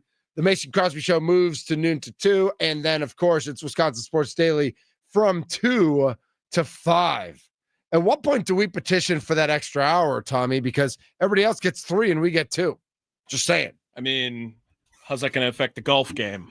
I mean, just want to make sure, like we're just making sure that we can still have time to hit the links every once in a while. That's a good point. That's a good point. And by we, I mean Mason. We know what you mean. BasementBrewedFF.com. BasementBrewedFF.com. Joining us now on the Fan Guest Hotline, powered by Gruber Law. One call, that's all. It's Mikey Henninger. Mikey, you passed week 1. You're back to week 2, my friend. Gentlemen, I said it last week. I'll say it again. No better way to spend a Friday. Thanks for bringing me back. I appreciate it. Absolutely. Yeah, Mikey. You remember last week how we were discussing between Jerry Jeudy or Tyrone Tracy? And by the way, if you don't remember discussing Jerry Jeudy and Tyrone Tracy, that's okay. Yeah, I just remember we spent a good 5 minutes or so on it, and they both ended with 9.1 points. Literally, just like to find out that they were the exact same player. Maybe that means it was a discussion, but I lost last week. I did lose. So I can't say I remember that conversation. I answer a ton of these questions every week, but I do remember the Trevor Lawrence versus Aaron Rodgers question. That one I can't forget. The rest of my team just sucks, so that one didn't help either. But that one, you did give me the right call on Trevor Lawrence. If you have fantasy football questions, 414-677-1250, 414-677-1250. It's Nicolay Lawfan talking text line. Text or call in your question. Is it do we give up on Mark Andrews or do we stick with Mark Andrews? He's cooked, man. He's cooked. I hate to say it. I actually just texted a good buddy of mine, big film guru, and I said, have you watched the tape on Mark Andrews? Like, what's going on there? It all kind of started last year. If you look at his numbers, he produced fantasy points, but he was solely touchdown reliant. If he didn't score touchdowns, he didn't get you fantasy points, and that's just not happening here. Baltimore, Isaiah Likely's ready to come back. I wouldn't feel good about having Mark Andrews in my lineup. I'm seeing him land on the waiver wire, and I'm not surprised by it. Absolutely. I'm going to ask you the same question I asked last week. Dak Prescott or Kyler Murray? This week? I'm just annoyed by having them both on my team. Well, I would recommend about 90% of the time that you don't carry more than one quarterback just in general. It depends on your league, but I agree with that. Yeah, moving forward, I'd be fine with either one of those guys. That's a very much a coin flip. I will tell you, week 3, I want as much exposure to the Cowboys-Bears game as I can possibly get for fantasy football purposes. Like, Dak should have a pretty massive week this week. Kyler Murray's game is just kind of meh. Yeah, totally agree with you. Mikey Henninger joining us here on Middays with Thunder. So in general, we are 2 weeks in, and of course we had a game last night. What did you learn from week 2 that you thought was true in week 1, and who have you flipped on after 2 weeks of play now in the world of fantasy football? Man, that's a tough question, and I'm actually trying to pull up. I did a 21 nuggets I learned from week 2 blog just a couple days ago, but I'd say the first thing that comes to mind is the massive flip-flop between Tyrone Tracy and Cam Scadaboo, not just in touches, but in playing time. Tyrone Tracy's playing time went down significantly. I looked at whether or not he got banged up in that game, got injured or something like that, and that just wasn't the case. Cam Scadaboo just kind of ran away with it. Now, I could easily see the Giants flipping back. It might be more of a hot hand approach, but that is a red flag for Tyrone Tracy moving forward. It's a good thing for Cam Scadaboo. The other one that just came to mind, by the way, is Troy Franklin with the Denver Broncos. He had a huge game in week 2. I don't remember the numbers off the top of my head. It was like 9 targets, 8 catches, 80 some yards and a touchdown.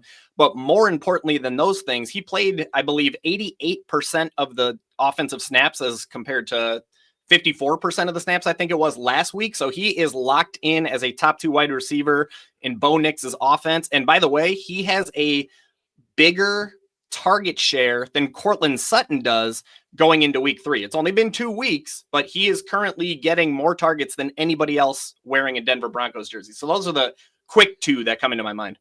Troy Franklin, is that who you said? Troy Franklin. Yeah, he's available in about 30. He's available in like 70% of Yahoo leagues. And I highly recommend anybody who plays fantasy leagues scoop him up immediately. All right, I'm going to try to do that right now. I've never heard of this guy before. Like, why have I mean, I'm not a big college football fan, not nearly as big as I used to. And I know guys switch schools so much and it's like hard to know who the stars are anymore. But like, where did this guy come from? College, I couldn't tell you. I also am not I could tell you if I pull up my records, but I'm not a big college guy. Like I don't have their colleges, their schools just tucked in the back of my mind. But I will tell you that coming into the draft last year, a lot of people saw him as a Deshaun Jackson type of wide receiver, very boom or bust. Now, the fact that he's playing the amount of snaps that he is, second year wide receiver, didn't really do much as a rookie last year, but he clearly showed well in training camp. He showed well in preseason, and now he's playing full-time snaps. While Marvin Mims, by the way, his snap share has actually declined. Troy Franklin's is climbing. So Denver's wide receiver room is in all kinds of flux. But as of right now, Troy Franklin looks like he's going to be a steal on the waiver wire. You mentioned that you're looking at everybody in that Dallas-Chicago game. Can people start Caleb Williams this week? Absolutely. He is my top streaming option in all of fantasy football. The Bears. Wow. I mean, I'm a Packers fan. You got that?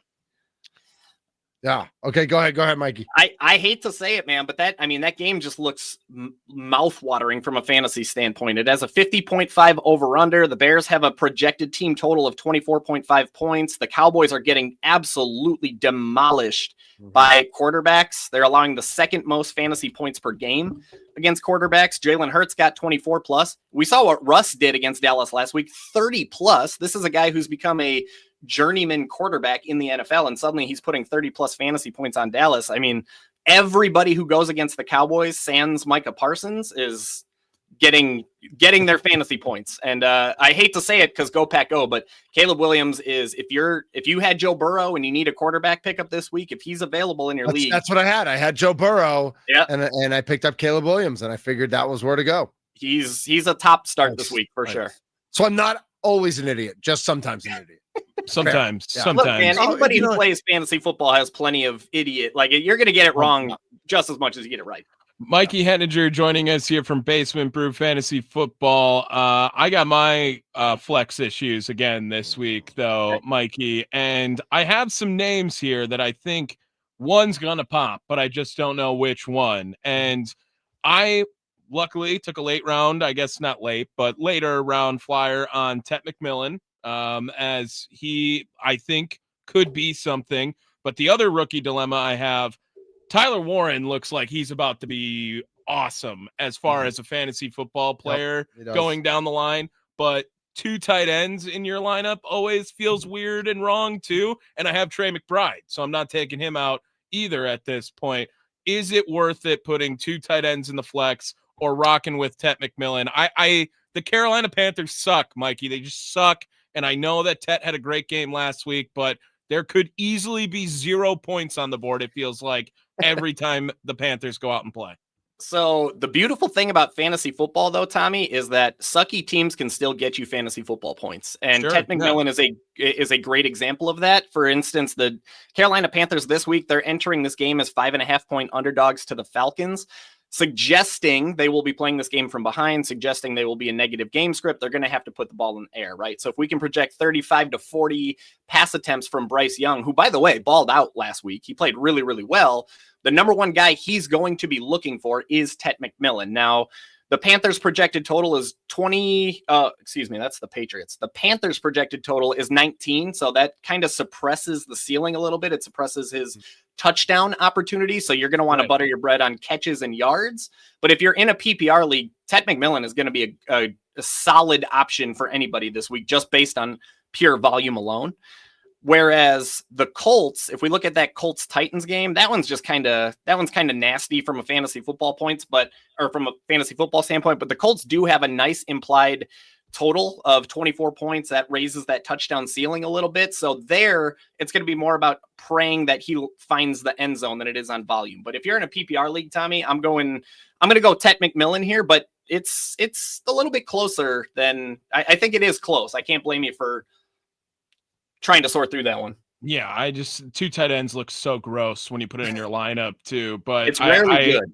Yeah, I love Tyler Warren right now at the Colts. If anything is sustainable right now with Indianapolis, it feels like Tyler Warren. Maybe he'll be some trade bait later on to get something beefed up here. But I mean, otherwise the wide receiver room is Jamar Chase, Zay Flowers. Like I can't take either one of those two guys out. So I want to ask directly off of that. How is Jamar Chase's value affected with Burrow out now? Yeah, so I got to be honest, guys. I'm a little bit nervous, and that's because we do have some data to go off of. Like Jamar Chase has already played in 6 full contests with Jake Browning, not including last week. And in those games, he averaged just 6.5 targets, 4.8 catches, and 12.2 PPR points. So it's like it devolved, but it is important to recognize that was Jake Browning's rookie season. They showed a great connection last week. So I'm starting him with, how should we call it, cautious optimism this week. But I'd be lying if I said I'd be lying if I said I wasn't at least a little bit worried. Is it worth thinking about splash trade moves with Jamar Chase? Moving on. You can look, I always say it can't hurt to put him on the trade block. However, I'd imagine that everybody else in your league knows about Joe Burrow and probably has the same hesitation. So you're probably not going to get the price tag that you want in trying to trade him. So I think you seriously overestimate the intelligence of the people I'm playing fantasy football with. I might. Should there it can't hurt to put it out there. Right. Should there be a separate scoring situation for Brandon Aubrey? Like, should he get like bonus points just for like how effortlessly he kicked 60-yarders? And do you believe in bonus points in fantasy leagues for 50-yard field goals, 60-yard field? Like 50 used to be a big deal, but like if you're going to hit 60-yarders, should your kicker be getting bonus points? Yeah, I mean, I'm seeing a lot of fantasy leagues that are moving to a scoring format that you get, what is it? I'm going to screw the math up in my head, but it's like 0.1 point for every yard. So for instance, a 54-yard kick would be 5.4 points. So that's a lot of points for a kicker. It's a lot of points, but it's a long field goal. You know, if you make a 65-yard field goal, that's arguably worth. 6.5 points is a lot, but still. Right. That's worth more than a touchdown. And I don't know if you know this, but in real life, a touchdown is worth 6 and a field goal is worth 3. Yeah. It's a good point, but they got to get their fantasy points from somewhere, I guess. But yeah, I mean, ultimately most of my leagues don't even have kickers, so I'm fine with that. But I am bringing them back because I've been working on a kicker research project to identify kickers that are going to score 10 plus points every week, and it's awesome. Don't tell us about that. Save that for Mason for next week, because I don't know if you know this or not, but Mason Crosby is one of the greatest kickers in the history of Earth. We're gonna so we're next week. We know we're just gonna get taken over by all kicker talk for the entire segment by Mason. So I got about 26 kickers in this list right here. So I'm ready when we got to talk kickers. Yep. Nice. I like that. Are you worried at all about Josh Jacobs, both just from a football standpoint and from a Cleveland Browns standpoint, because they have been able to limit the run to this point? Yeah, I mean, ultimately, when it comes down to it, volume is what wins fantasy football games. Volume is what gets you fantasy football points. And entering this game as 8.5-point favorites with a implied point total of 25 points, Green Bay should be able to control this game with their defense. They shouldn't have to Jordan Love shouldn't have to be asked to do too much. It just projects as one of those games where Josh Jacobs should get 20 plus touches, 20 plus carries. It might be ugly. The efficiency might not be there, but if the Packers are going to score 25 points, then Josh Jacobs is a really good bet to find the end zone once or maybe even twice in this game. So I'm starting in with confidence. I recognize that the efficiency might come down a little bit because Cleveland's so good, but there's no way you can think about benching Jacobs in a game where they're favored by 2 scores and they're expected to score a really good amount of points. No, I like that. Mikey, tell us a little bit more about how we can find all your stuff, read all your great stuff at basementbroodff.com. Yeah, basementbroodff.com. You're going to be able to find my blog, my YouTube videos. If you want to join the BBFF family, there's a link that you can do so right there. I do have a promo code Thunder that gets you a nice discount if you do join the BBFF family. So other than that, man, I'm hanging out mostly on LinkedIn of all places. Mikey Henninger on LinkedIn. And then, the Basement Brood Fantasy Football YouTube show. I do a live show 8 a.m. every Sunday. We just do start set questions for a good 90 minutes. So it gets a little sweaty in the basement for sure. That sounds awesome. Yeah, that sounds so cool. Can Tommy come over? I mean, You hear their sweat in the basement and you're inviting them over? That's no. interesting. I meant from like, you know how awesome I- Sunday mornings Can Tommy probably and I is. just bring breakfast some Sunday? Bring And it. just Yeah. like hang out? Yeah, man. Let's just group study in the basement, man. Every Sunday, 8 a.m.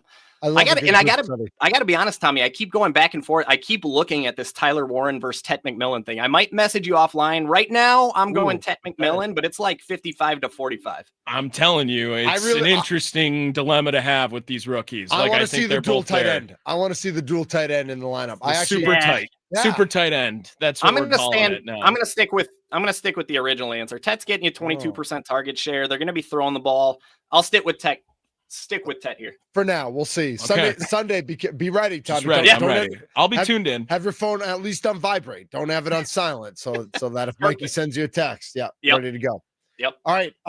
Mikey Henninger on LinkedIn. Double N, 3 N's actually. HENNINGER. Not two right next to each other. Not all three. But find him on LinkedIn. Connect with him. All his good stuff is up there. And of course, it's also at basementbroodff.com. Anything else you want to leave us with today, Mikey? Go Pack Go, man. I think that's right. That's right. That's the right answer. That is the right answer. Nailed it. You passed the test again. You're back next week. Perfect, man. I'm looking forward to it. Awesome. Thanks, Mikey. This is a blast. Thanks for having me, guys. You bet. Talk to you soon. That's Mikey Henninger, fantasy football guru, basementbroodff.com, basementbroodff.com. He'll answer all your fantasy football questions. Just get him in to Middays with Thunder. Moving forward, the Mason Crosby Show with Mitch Thunder and Ellis, because he will be he will continue to be our guest at 12:20 every Friday. We will finish up with Matt LaFleur when we come back. I'll make my week 3 picks in the 1 o'clock hour. Matt Pauley is going to join us to talk some Brewers and Cardinals in the 1:20 hour as well, part of the Cardinals radio network. It's getting close. So this is what it's going to be like with the Mason Crosby Show. We're on from noon to 2. I feel like we've already morphed. Well, this would into be the Mason Crosby Show. This is like coming up with the last segment here, I guess, right? Where we're 11 to. Well, if we start this show at 11, a 2-hour show, you know, but I'm just saying, like, if it's when it's noon to 2, like we just hit Mikey and now we're keep going and we go to 2, and like I think this is already the Mason Crosby Show. Yeah, I mean, he's just not here today because he's doing other stuff. Like he's not, like, you know, he's golfing or whatever he's doing, family stuff. Like this is our time slot moving forward. Yeah, like we're in it. We'll be talking all the time. Exactly. This is Middays with Thunder. He's Tommy Wirtz. I'm Mitch Nellis, a.k.a. Thunder, on 1250 AM, 105.7 FM, The Fan, free on the Odyssey and iHeart apps. We're on YouTube as well. Find us on YouTube at The Fan Milwaukee.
Pew, pew, pew, pew, pew.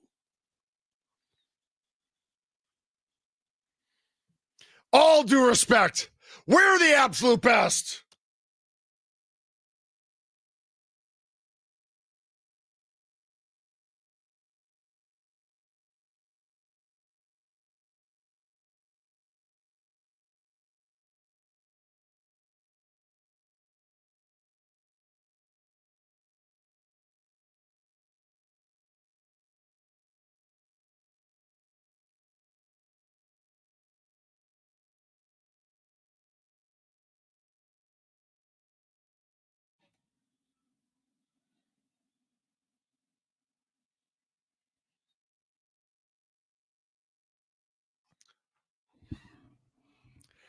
This is Middays with Thunder. I'm Mitch Nellis. We're at the Fan Milwaukee on Facebook and Twitter. Tommy's at Tommy WSSP. Tommy, how many followers you up to? 700, something like We gotta that. get you to a grand. Come on, dude. Let's follow Tommy WSSP. Twitter doesn't work the way it used to. I also don't tweet that much. Well, no, I tweet enough. I think not quite once a day, but I live tweet Badgers. That's what I like to live tweet Badgers. You live tweet? Well, not like the updates of what's happening, but I'm watching the Badger game and I tweet during. You're at 7:02. Okay. All right, that's not bad. That's not terrible. Yeah, I mean, but I only follow 606. Yeah, I don't have a lot of. I don't follow a lot. Do you either. like who you follow? I think I have a pretty good rhythm of who I'm following right now. Okay. Yes. Yep. Nice. This is Middays with Thunder. 414-677-1250. 414-677-1250 is the Nicolay Law Fan Talking text line. Who can the Packers not afford to lose to injury this year? Not named Jordan Love. We know it's Jordan Love. But if they were to lose this person, would you say kind of like season over? This is bad. So feel free to chime in on the text line with that. And Tucker Kraft. If Tucker Kraft can't go, do you think Musgrave's going to go nuts this week? I think he could. I wouldn't, Tommy, I don't think you should start 3 tight ends in your fantasy league, but I kind of think if you started Warren and McBride and Musgrave, I won't be mad at you, bro. I know it's physically impossible for you to start 3 tight ends in your league, but I kind of want to see I don't think Tucker Kraft's going to play. I think they're going to err on the side of caution, even if he's cleared and ready to play. I think they hold him out. And I think that Musgrave could go off. I just call it my gut feeling, intuition, whatever that might be. But I just feel like that could be the way it goes. Over under half a touchdown. Musgrave? Yeah. I'm taking the over. Okay. I don't know. Hold on. Okay. How about over under 50 yards? Over. Okay. Over for sure. Okay. Yeah. And I'll bet if there's a number for him higher on Underdog, it's going to be 23. And I'm going to put my mortgage on it. Oh, all right. And either Mrs. Thunder's going to be really happy or I'm sleeping on the couch for the next month. Or not at all, sleeping on the grass. Yeah. So can I sleep in the front yard still or not even that? If you don't own the house, probably not. That's fair. That's a good point. We just had a little time left with Matt LaFleur as we were listening to that before we had fantasy football with Mikey Henninger. So just wanted to finish up with Matt LaFleur today, his press conference before practice. With Fitzpatrick too, how he's kind of fit into your scheme, especially now with having a full off season to. Yeah, he's done an outstanding job. Couldn't be happier with him in regards to his mindset, how he approaches the game. He plays very physical. You guys, I don't know if you guys, week 1, we had a cross sift on Hutchinson, and he did a heck of a job getting him on the ground. But I think he is, given more opportunities, I think he'll really showcase what he can do, because it's not just in the run game or in pass protection. I think he's a real viable threat as a receiver as well. Good. All right. We'll see you out there. That's it, man. They just talked about the tight ends today. That's kind of weird. Nobody asked. I guess you can't really ask about Tom or Banks because they have practice still to happen. I wonder what the etiquette there is at the press conference. He talked for 4 minutes. And I feel like there's more questions to ask, but I don't know. I guess everybody's good. They didn't want to ask about Tom or Banks. And we'll find out all those things today, right? Like as we follow Andy Herman, as we follow Ryan Wood on the Twitterverse, we will find out like who's out there, who's not. Let's see what Ryan Wood has to say. Micah Parsons and Rashawn Gary working together in individual drills. Iron sharpening iron. What do you think about that? That's not corny at all. No. Come on. That's awesome. Well, you're like mad about all this coach speak, and then it's like cliche. Just iron sharpening iron, dude. That doesn't get you any sort of. You're probably right. You're probably right. Just saying. I do like that they're practicing together. I like that they're getting that done. So we will see. Let's see. Other than Jaden Reed, everyone else was a go for practice. Tucker Kraft doing rehab work off to the side during the stretch portion of practice. He has a sleeve on his right leg, but seemed to be moving well. You think he's playing? We'll see. What do you think, though? Do you think he's going to play? I hope. Okay. You got a gut feeling? I don't. Okay. I think that it is a game time decision. That's what I think. You think it's a true game time decision? I do. Okay. See how he feels on Sunday, right? Like, don't rush anything. We've talked about this already with having veterans take time off during the week already through practice. It's kind of something you earn, and I don't think Tucker Kraft needs to learn the playbook anymore. No, but he's not a veteran who's earned that status yet, though. Come on. I just think that like production can line up with that as well, and value. He produced for 1 week. He's been great. He had 1 week of production. No, since he's been the starting tight end, he's been good. Right, but he's not always been available. I think that Tucker Kraft is a guy that is okay with practicing every day. Like if he can practice, right, he's gonna practice. Yeah. So if he's not practicing, if you're telling him, he might not be out there. Well, or the team's just being extra precautious. If you don't think Tucker Kraft is practicing on NFC Championship week this week, he's practicing, man. Right. And that's what makes me think that if they're going to err on the side of caution, they're going to continue that through Sunday and get him ready for next week. They're going to have to rip it out of his hands. All right. Rip it out of his hands. Luke Musgrave is going 6 for 102 tuggies, baby. Let's go. Okay. Yeah. Milwaukee sports fan. The fan has a new starting lineup, 2 former Packers players. The day starts off with no Packers players. Unless Trevor Thomas didn't play for the Packers. No. Okay, just making sure. It's Inside Wisconsin Sports with Trevor Thomas and Josh Albrecht from 6 to 9. Then it's 9 to noon with John Kuhn. He's one of the 2 former Packers players. He'll be on with Rami Makloff, who's on the air here at the Fan forever. Did an awesome job and is so excited to be back. Can't wait to hear Rami back on the air. Then at noon, it's the Mason Crosby Show, presented by Verizon, the official 5G network of the Green Bay Packers, with Mason the Kicker Crosby, Corporate Crosby, Cowboy Crosby, Nooner Crosby, me, Mitch Thunder Nellis, and Tommy, the ruler of worlds, Wirtz. Kind of like it. You could be the ruler of worlds. I would live in that world. I would love the bit of just Tommy needs a new nickname every time, every day. If you were the ruler of worlds, I would be comfortable living on that world. Oh, you shouldn't be. Well, I am. Okay. I just am. I'm leaning into it. All right. No matter what that means, I'm leaning into it. We'll be on from noon to 2. Wisconsin Sports Daily served up by Wendy's with Sparky and the Gentle Giant from 2 to 5. The new fan lineup starts Monday. That's right. Like, it's so close. You can taste it and feel it and touch it. And we just have a weekend to get through. And then Monday at 6 a.m., just load it up, baby, here on 1250 a.m. and 105.7 FM, The Fan, and on the free Odyssey app. Week 1, I went 7-9 against the spread. Week 2, I went 9-7 against the spread. I'm 16-16 overall. Let's pick some NFL games when we come back here on The Fan. I'm Mitch Nellis. Who put the question mark in the teleprompter?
lightning and the thunder.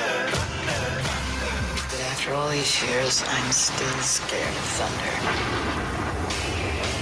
It's time for Middays with Thunder with Mitch Nellis, broadcasting live from the 1250 AM and 105.7 FM The Fan Studios, powered by the Potawatomi Sportsbook.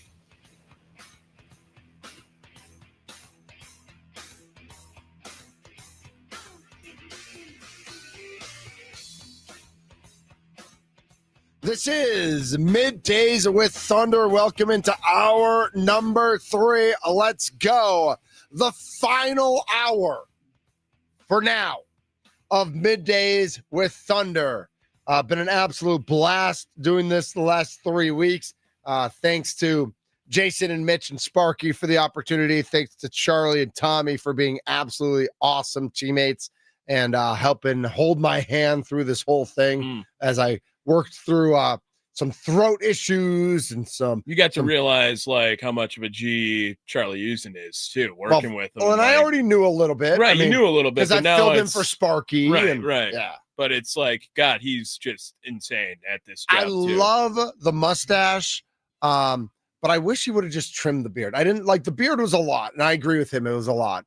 But like to just totally get rid of the beard, just like. Definitely threw me off. I'm thinking we do station-wide mustaches for something. Well, it's no shave November. Like, like that would be for men's health. How long have you known Sparky?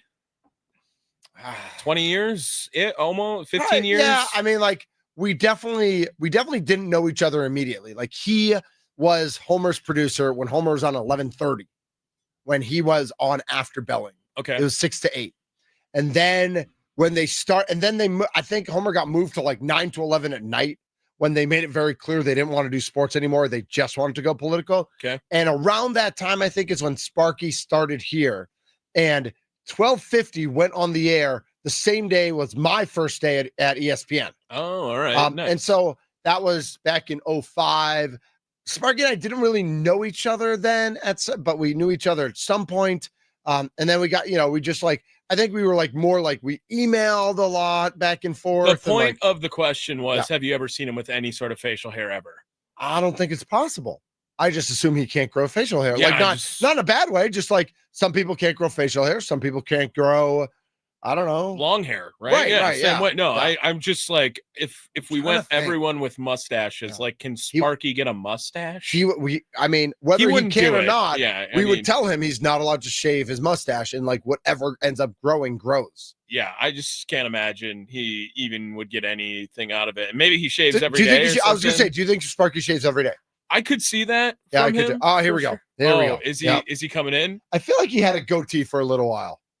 Oh, there's headphones over here. Right on the other side. Yeah. I can't imagine that he has a strong facial hair game. If he does, Steve Sparky Pfeiffer here with us. I'll ask you directly. Have you ever had any sort of facial hair, Sparky?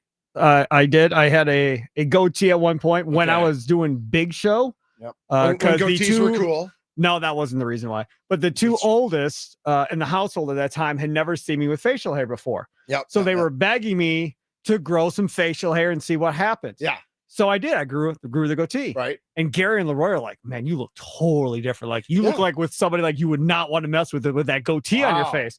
I was like, oh, that's cool. Yeah, okay. I mean, unfortunately, absolutely hated it. Okay. And was done with it. And I've never had it since. And if we did now the smaller kids, they want to see it. Yeah. And she's like, no, too late. We're not doing it. If we did a station-wide, like no shave November for a men's health something, like, would you be in on it? Sure. We can talk about it. Okay. Yeah. I'm open to do you shave every day? Yes. Okay. I was about to say you like how long do you go? Like do not shave on the weekends sometimes? Yes. Okay. Sometimes I won't shave on the weekends. Yeah. Sometimes I'll forget to shave when I come in here once in a while, but normally I shave every day. I don't know if you know this about, and like none of us have ever noticed. You're a little busy sometimes, Sparky. Yeah. You have like I was sitting in my office and I was like, Charlie was in there with me. We're about to do our show rundown for today. And all of a sudden I was like, hey dude, they're talking about you. So then I turn up the radio, we're listening, and then you're like, I don't think you can grow facial hair. And ask Charlie, I'm like, okay, that's enough. I come running down the hallways to get in here to talk about it. So there you go. I'm back. I'm going back to work. All right, sweet. We'll check out 2:00, Sparky. Yeah, we got Ryan Wood on at 2:40. Nice. Green Bay Press Gazette Packers beat writer. You'll talk some Tucker Craft, I assume? Yes, we'll talk Tucker Craft, all that fun stuff. Eye on the Enemy with Mark Schwab from Cleveland, sports anchor there that I've known for years. Nice. He'll be on at 3:20. 4:20 is our fantasy football segment, like you all do. We have that coming up at 4:20 with our guy. So that, and then Green and Gold update at 4:00, and we're going to play some Jeff Halfley from yesterday. Nice. Awesome. Wisconsin Sports Daily served up by Wendy's Monday through Friday, 2 to 5 today, and continuing next week as our new lineup is unveiled next week. Nothing changes. Do they just get to do what? Nothing changes for those guys. No, well, because nothing changes, that means we're getting the mustache on Spark. Yeah, nice. We are. I could feel it. He's like, all right, well, I mean, I'll talk to Kay. I'll run it by Kay. It'll be all good. Shout out to David, who's listening or watching on YouTube in Philly. Says hello from Philly. Good to have you on. Nice. Love it. Feel free to tell your friends that they should all be tuning in as well. So I mentioned I've been picking NFL games. I don't know if this is going to continue into Mason's show or not. Maybe I'll do a little podcast with it. Oh, okay. Or a video cast. Tommy, we actually could use some original content for the YouTube page. So maybe I hook you up, and then you can do a weekly picks, 5 minutes or 10 minutes, whatever 10 it minutes, is. 10 minutes, just a quick get it out. I like it. I like it. We'll discuss. Nice. Well, Matt Pauley's coming up next, but let's do some picks this week. Week 1, I was 7-9. Last week I went 9-7. Me not so good at math, but it sure feels like I'm 16-16 after 2 weeks. 500. Yeah, 500. Which that's what you were in our pick segment on the Crosby show too. It's I mean, crazy. you're just you're Mr. 500. I am Mr. 500. Hopefully we get a little bit better this week. So I'm just going to go down the list as I see it on Potawatomi. For those of you who know, I took Buffalo last night, so I'm already 0-1 this week. That was a big spread. Yeah. 12's a big spread. And, it's funny. I was watching the game, and at the end, I feel like the Buffalo Bills fans were willing a pick six to end the game. They were happy that they kicked the field goal. It was fine. The roughing the punter was also messed up the whole spread. Game. Was I think Miami was going to win that game. They could have won it outright. Yeah. I agree. All right, so I'm 0-1 coming into the week. Atlanta at Carolina. Atlanta is favored by 5. I like Carolina. I like the home dog. Wow. I actually like Atlanta. I like what they did last week. But I just think Carolina figures it out a little bit. Okay. I don't think Carolina's an 0-17 team. I think they're okay. I think they're dog water. All right, they might be. They finished last year strong. I think they figured that out again. Cincinnati at Minnesota. We picked this one in our pick contest, didn't we? I think I took Minnesota minus the 3. I feel like I'm regretting that already. I think that might be a terrible pick. Okay. But I'm going to stick with it. Minnesota by 3. Packers at Browns. Packers minus 8. Obviously, I'm taking the Packers minus the 8 because I think they're going to win by double digits and that it will be pretty easy to do. Houston at Jacksonville. Houston's only favorite. Jacksonville's favored by 1.5 in this one. I know you think Houston is dog water. I don't. I think Jacksonville's okay. Man, can and it can't even push. If this was any regular number, I would just say push. It'll just push whatever it is. I guess I'll take Jacksonville. All right. I like it. All right. I think the Jags might be sneaky this year. Yeah. I hope so. I hope you're right. Indy at Tennessee. Indy's favored by 4.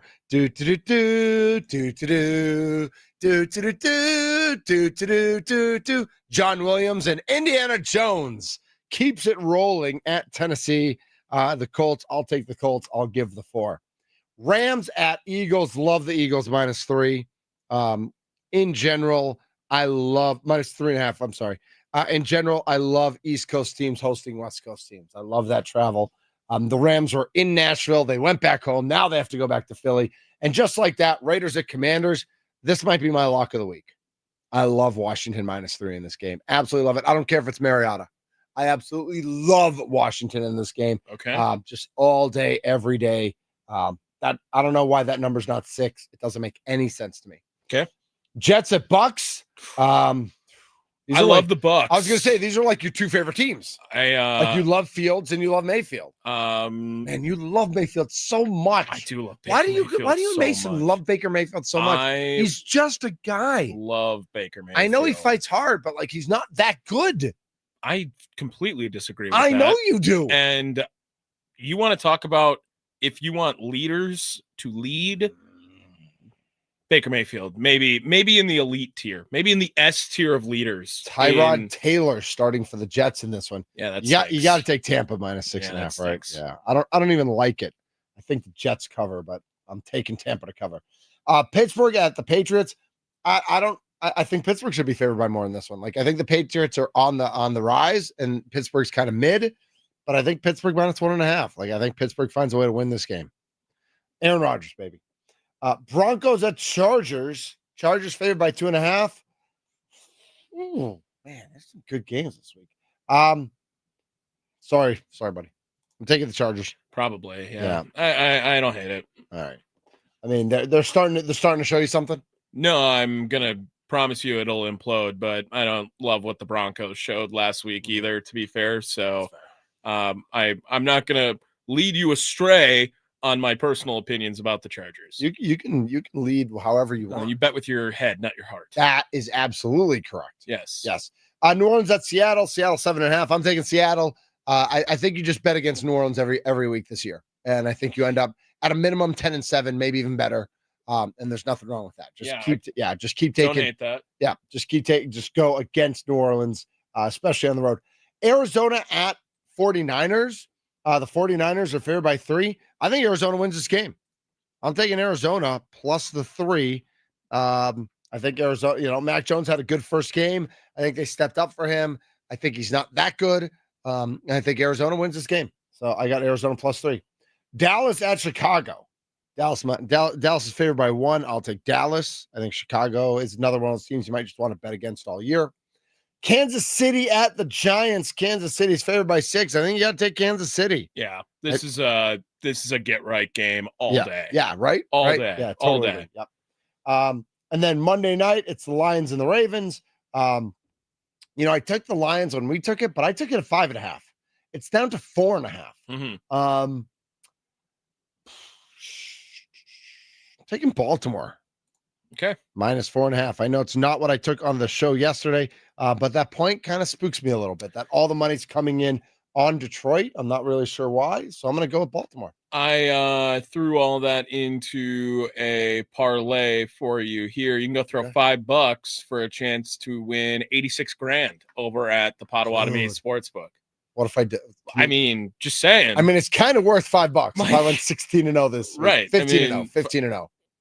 Yeah, it's 15 picks, correct. Man, at some point, I don't know if it's going to be this week, but at some point we need to build like a 12-team parlay and just see what happens. Okay. Right?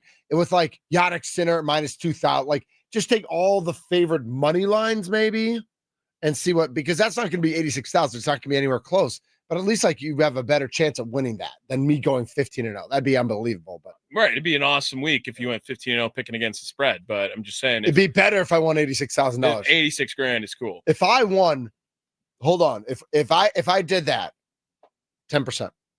Okay, I'll take that.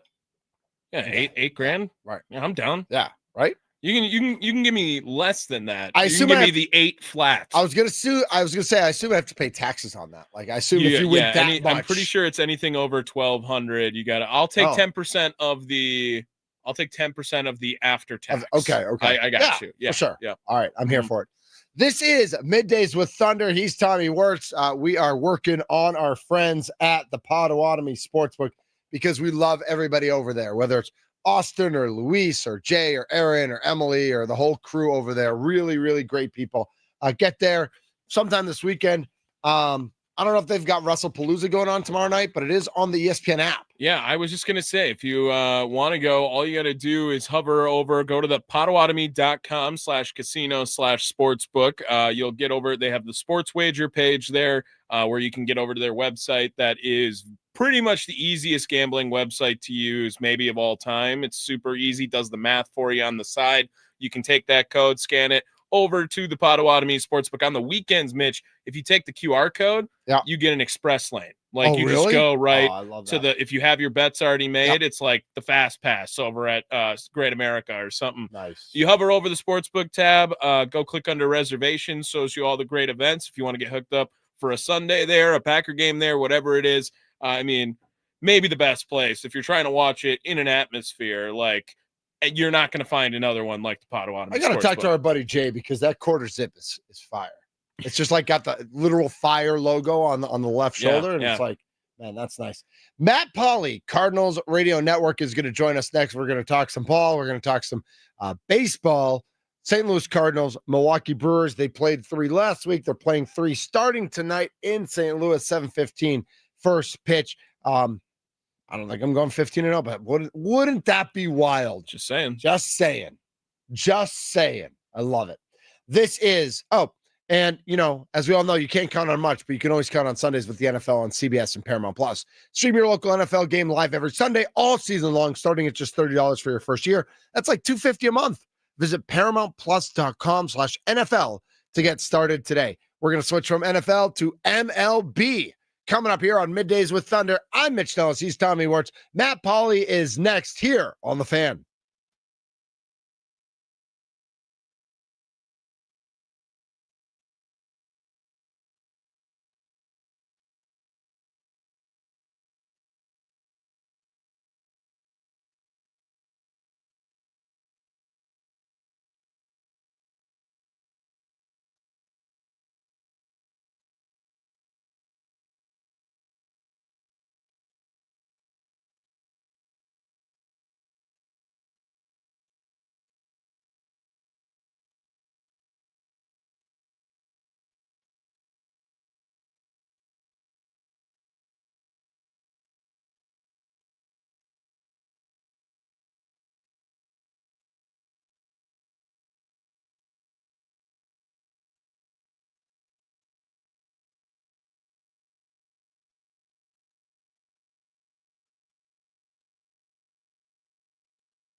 This is Middays with Thunder here on The Fan. I'm Mitch Nellis, a.k.a. Thunder. We're just here with you for two more segments, taking up to 2 o'clock. And then, of course, our new lineup starts on Monday, which I will be right back here from noon to 2. So it's new, but it's not old. It's old. It's new. And there's nothing new under the sun. Come on. If Ecclesiastes taught us anything, it's that. My name is Mitch Nellis, a.k.a. Thunder. It's great to be with you. And joining us now on the Fan Guest Hotline, he is from the Cardinals Radio Network, longtime Brewers broadcaster, Matt Pauley. Matt, how are you today? I'm good. How are you? Doing all right. 9 games to go. You feel like you see the light at the end of the tunnel. I know it's not exactly the way the Cardinals wanted the season to go, but like, are you ready for it? How are you feeling? It's been a disappointment. It's kind of turned into what we thought it would be at the beginning of the season, but then they had this May that was really good, and they were hanging out in playoff contention for a while, and then it just slowly but surely did not work out well for the team offensively. They've really been challenged. Obviously, they sold at the deadline, so it has not gone the way that a lot of people would have liked it to go. And the bigger questions now is how long is it going to take to get this thing going once again? Because it's I think they learned more negative things than positive things this year when it comes to a lot of players on the roster, and that's going to result in some pretty major roster changes, I think, moving forward. So what do you got for us? What how long is it going to take, and what are some of those tough decisions? I was going to say something mean about Contreras, but I decided not to for now. Okay, well, that's he's done for the year, so and I don't think he's listening. He's done. He's done. Relax. He is done. He's a terrible first baseman, by the way. Like, every time he catches the ball first, he never stretches. He never has the right footwork. Like, I know he's a catcher playing first, but like, learn the position, dude. I actually thought he did. Did you? Okay. Considering the fact that he had never played it before. Maybe it was just last weekend in Milwaukee. I just saw a couple times where he just took the wrong angle to get a ball. So I think his range was really good at first base. I think he's athletic. Some of the stuff that you're talking about is spot on. And I actually think the defense took a step back as the year went along. Maybe that was just the case of he was working so hard on it in spring and early in the season. It came off a little bit. But for a guy who had never played first base, that was the least of his problems. I was actually disappointed with him offensively because I thought when they moved him from catcher to first base, he was going to be healthier, more available. And the numbers were fine. Like, there was nothing wrong with the numbers he put up, but I thought he was going to excel even more. A 20 home run season. I thought there'd be more than that. So I was a little disappointed by that. He's a guy who's got no trade clause. We'll see whether or not they revisit that. Same thing with Sonny Gray. They got 1 million left-handed bats that they got to figure out. It's a roster that didn't make sense at the beginning of the season. It still doesn't make sense. And now they've got a new president of baseball operations coming in Chaim Bloom, who's got a lot of decisions to make. Yeah, and he's been around. So he obviously has a bunch of experience. What do you think the priorities and the makeup of the team are going to be moving forward under Bloom? They need two things. They need power on both sides. They need more power in terms of hitting home runs. When your team leader has 20, your second guy is 18, and then you don't really have much than that. That's just not enough home runs. And then they need more strikeouts in the starting rotation. Sonny Gray's an okay strikeout guy. He doesn't rear back and throw 98 to strike guys out. He's got that sweeper that's so good. But power is the name of the game here. And we saw that a little bit with who they drafted this year. You know, Chaim's been in the organization, so you can already see some of his impact. It's really been a weird year. So we knew that Chaim was going to take over next year. John Mozeliak stayed as the president of baseball operations this year, but they moved on from a lot of the infrastructure staff. So Chaim's people have already been in all these roles in the organization working for Mo. Which just creates a very odd dynamic. Yeah. That does sound weird. Well, before we get to this weekend, I want to talk a little bit about last weekend. Last Saturday night, I was sitting at the casino playing some poker, and things went well for me. Thanks for asking. Okay. But like at some point, how well? Well, I mean, decent. I did okay. Right. Enough that my wife was very happy. But I got kind of ants in my pants as I was watching the game, and like, you know, St. Louis got that early lead, and the Brewers, you know, the Brewers seemed to be struggling. So I actually just went home. I grabbed dinner. I went home and I watched the rest of the game, and obviously the great comeback. And it was like, that was one of those games that I think Brewers fans are like, man, that's one of those emblematic, games. Again, like we've talked about in the past when I had you on before, it's like the Brewers make you play baseball for all 27 outs. The Brewers just kept going. It was 6-1, then it was 6-2, then it was 6-4, 7-4, 7-7, 8-7, 9-8. Like the Brewers just kept going and kept going. On the flip side, was there anything to be like a little bit of a microcosm of how the Cardinals have played this year? Has that been an issue for them or not necessarily? Not necessarily. I think that was a direct result of the trade deadline, because when they traded Ryan Helsley, Steven Matz, and Phil Maton, all of a sudden you've got some guys in the bullpen that just are not as good. So the guys who have stepped forward, like the Kyle Leahy's and the Matt Svensons and the Riley O'Briens, they've been pretty good. And I know O'Brien was involved in that night, and he just didn't look good. But they've been in this spot right now where there is so much. They've got like 4 guys in the bullpen they can trust. So if one of those guys has an off night, you're really in trouble.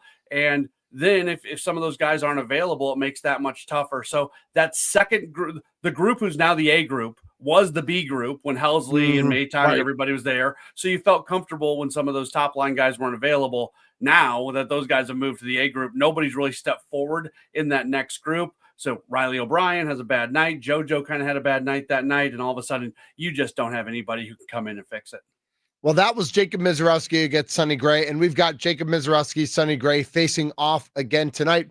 I got to say, like, from those of us here in Milwaukee and Brewers fans, we're a little Jacob Misiorowski is clearly the number 5 starter of the staff. And I know he's got an electric young arm, and he gets the strikeouts, and he throws 101, 102. I don't know what you thought of it. What have you thought about Jacob Misiorowski's rookie year and what you've seen from him? I mean, obviously the start of it was incredible, and the Cardinals saw him for the first time, and that's the reason he ended up in the All-Star game. Pat Murphy has talked a little bit recently about whether or not his future is as a starter or as a relief pitcher. He throws too many pitches. That's the first thing that I noticed. Like, if he wants to be a starter, he's got to find a way to knock that pitch count down a little bit. But such a young, exciting arm. I mean, we're talking about a rookie like that you can fix that. And if he doesn't fix that, then he can be a really good reliever. And we all know that the Brewers have absolutely no problem producing as much pitching as they would like to produce. So they'll be fine. But it's good for baseball when young guys come up and have success. It hasn't been as good for him recently as it was early on, but he's a live arm, and he's fun to watch. That's the bottom line. Were you here when Josh Hader first got started? Yeah. Okay. So I actually had him in the minor leagues too, because I was doing Brewers minor league baseball before I got to Milwaukee. Okay. Yeah. So, gotcha. Yeah. When you mention, where his future is, I think many of us remember that originally the Brewers were thinking of Hader as a starter. And then he became such an indispensable piece during the playoff runs of, like, you could use him the 4th through the 6th, or you could just use him in the 8th, or you could use him, different pitchers, obviously, but do you see any correlation between how Misiorowski could end up being used with what Hader went through? Like in a utopian world, yes, because actually my argument was my favorite bullpen arrangement that the Brewers ever had when I was there was the nights where you could go like Knable and Jeffress, but if they weren't available, then you could go Hader for 5, 6, 7. There was a night where he got 7 outs, and I think maybe 6 of them were strikeouts. It was just it was wild what he was able to do. So nasty. Yes. So the impact of a relief pitcher that can go 2+ innings for you and be that dominant, that's a unicorn in baseball. It doesn't exist. Here's the problem. In the financial structure of baseball right now, you don't get rewarded for that because you're not going to get saves. You're not going to get as many appearances as you would like. So I think the agents and I think the players, and it's why Josh Hader became a 1-inning reliever and nothing more than that. It was completely connected to financials and him getting as much possible money in arbitration. So if there wasn't a financial side of it, yeah, that makes a whole lot of sense. But because of where we're at in the game, I just don't think we're going to see that. So this weekend in St. Louis, we got the 3 matchups: Friday night, Saturday night, and then Sunday afternoon. And you're coming off losing 2 out of 3 against Cincinnati, a Cincinnati team that's fighting for its playoff life. They got a complete game last night by Hunter Green. And obviously Brewers fans are happy, not just to see that, but to see the Cubs lose a game and the Brewers match numbers down to 4. With the 9 games left, who is is there fight left in this team? I guess is my question. Like 3 games against Milwaukee could have playoff ramifications for the Brewers. Probably not, but could. Then 3 games against the Giants. The Giants are fighting for their playoff lives and might still be relevant, might not be relevant at that point. Then 3 games against the Cubs, and against the Cubs those games might be completely irrelevant for the Cubs by the end of the season. What fight do the Cardinals have left this season? Yeah, so I'm going to talk out of both sides of my mouth on this answer. Sure, go for it. Yeah, you can handle that. Absolutely. This is a Cardinals team that has not given up, continues to go out, work hard, play hard. They're not giving away at bats, yada, yada, yada. All the stuff that you want from guys who are paid money to play a game that they play out the 162 games. So I've never once questioned the character of the team. That being said, over the last 3 weeks or so, it's gotten a little bit sloppy at times. We've seen them commit more errors. We've seen some bad base running. I think things that happen at the end of a season that's not going the way you would like it to go, just because you're human beings.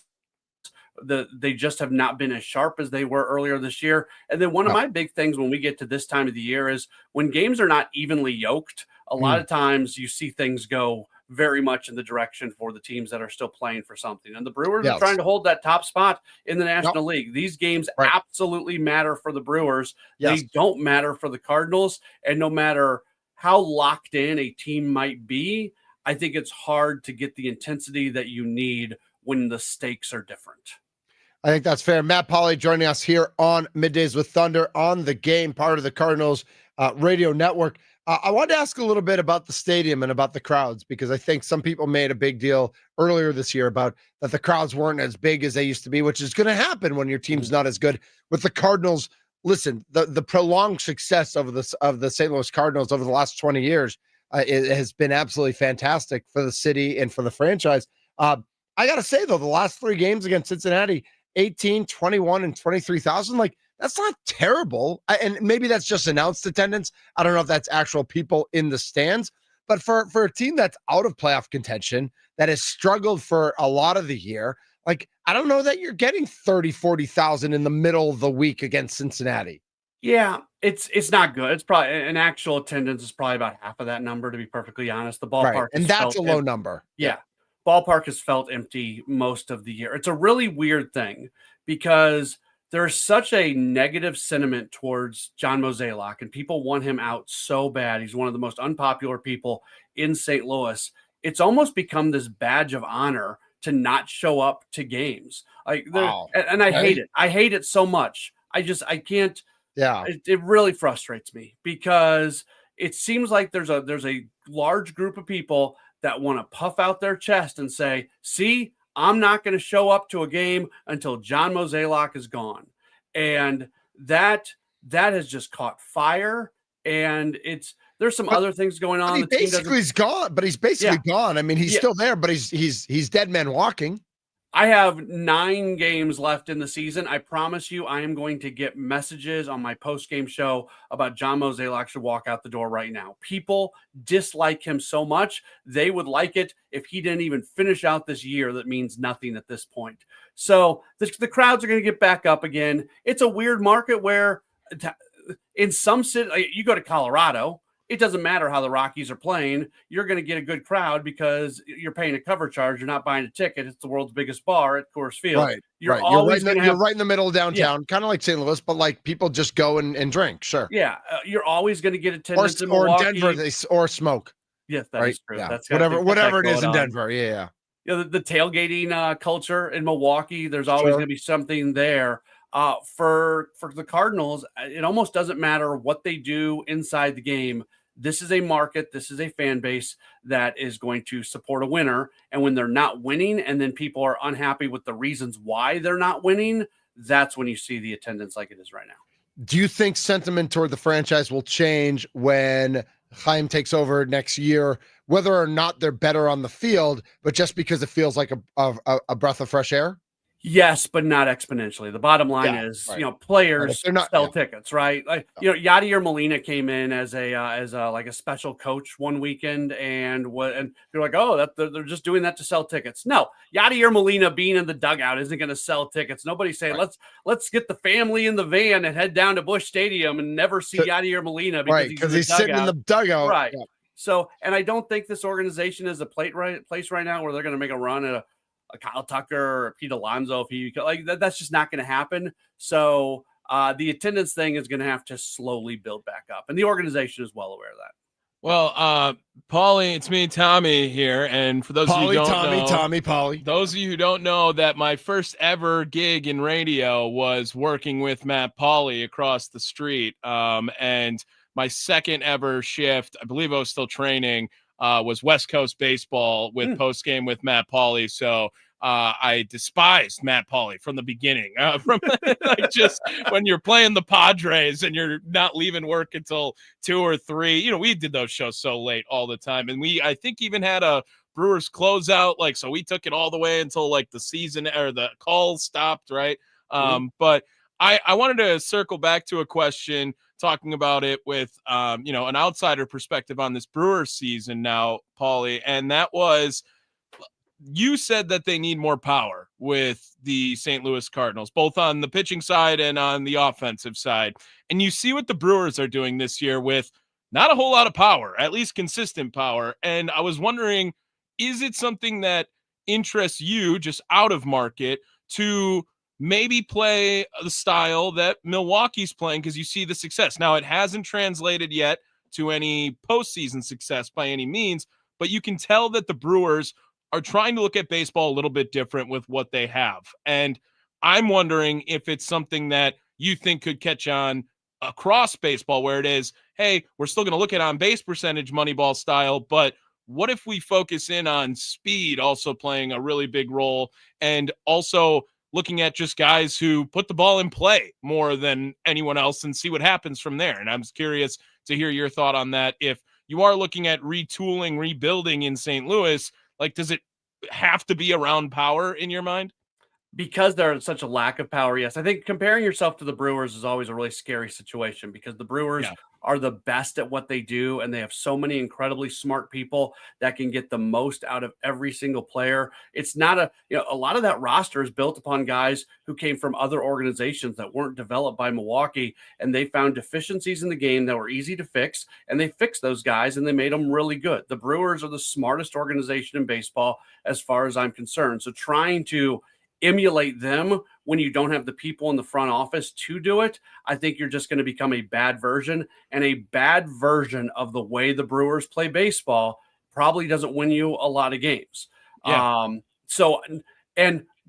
Cardinals have been a pitch to contact team. They've been try to be contact guys. That's been the model. That's what they were doing when they went through 20 years of doing nothing but winning, and it's not working anymore. So when I compare the Cardinals to other organizations, bluntly, I throw the Brewers out because I don't know if there's another organization in baseball that's smart enough to pull off what the Brewers do. All right. There you go. Interesting. You mentioned the St. Louis fans' dissatisfaction with the current situation there. I don't know why this has popped up on my. I'm a TikTok lurker. Like, I watch lots of videos on TikTok, and they just knocked down Northridge Mall. Which was a long time mall. I remember going in high school and playing at the arcade and stuff like that. It's just had its final ending of demolition. And I think because I was watching those videos, I started seeing demolition of like buildings across the country. And a building that I don't believe has been demolished, but still stands in the middle of St. Louis is the Dome where the Rams used to play. And I've seen like some people post that like there's this beautiful building in the middle of St. Louis that nobody uses. And then I've seen other people post like, there's this horrible, outdated building that never got the upkeep it was supposed to get from the city, and that's why the Rams left. What is going on with the Dome in the middle of St. Louis? Yeah, so it is part of the convention center. So like when the auto show comes in, they still use it. They do use it. Okay. The Battlehawks are the USL or XFL, whatever it's called. St. Louis leads that league in attendance every year by like 8 times. Like let's go. They'll brawl 30,000 to a game, and then the second leading team will have like 6,000 people tailgate. It's actually a big deal. The Battlehawks are a big deal in St. Louis. The Dome is in terrible shape. It was bad when they opened it, when the Rams first started playing here. They did not do the upkeep. There's been a few reports that have come out over the last year or so about just how much money it's going to take to get that thing back up to workable standards. I go to a Battlehawks game every once in a while. I feel like I'm going back in time to when the Rams were playing in the the 90s, and it's a weird thing. Downtown St. Louis has lots and lots and lots of issues, and having that big dome right in the middle of it. A lot of our cities do, unfortunately. Yeah, that's true. Yeah. Does everybody still love Nelly? Yeah. Okay. I don't know why you wouldn't. I agree. Like I went to a Nelly concert back in the day. It was great. Did you go to the Brewers Nelly post-game concert? I did not go. Okay. I actually wanted, like, my wife and kids were making fun of me that I didn't go because they were like, Dad, you love Nelly. How are you not going to this? And I had something else going on that night, but I definitely would have had a blast. But I saw Nelly at the Riverside Theater at the height of his, they came out to Into Club by 50 Cent. There you go. And the St. Lunatics just like danced for 10 minutes, and the place just like was on its feet screaming for 10 straight minutes. It was great. It was fun. I run into those guys every once in a while. They'll be doing something. They'll run in for an interview. So they're all still in St. Louis, and it's fun. And they were always big baseball guys, right? Like Nelly was a huge baseball guy. Yeah. Awesome. Yeah, when they unveiled the Cardinals City Connects last year, Nelly did the video for the unveiling. No surprise whatsoever. Yeah. Matt Pauley, part of the Cardinals Radio Network, formerly of Milwaukee. Always a blast to catch up. And I know it's your job to hold it down for the Cardinals, but maybe after September 28th, 29th, when one team season's over and one is still going, you might have like a little piece of your heart still like rooting for the blue and the yellow.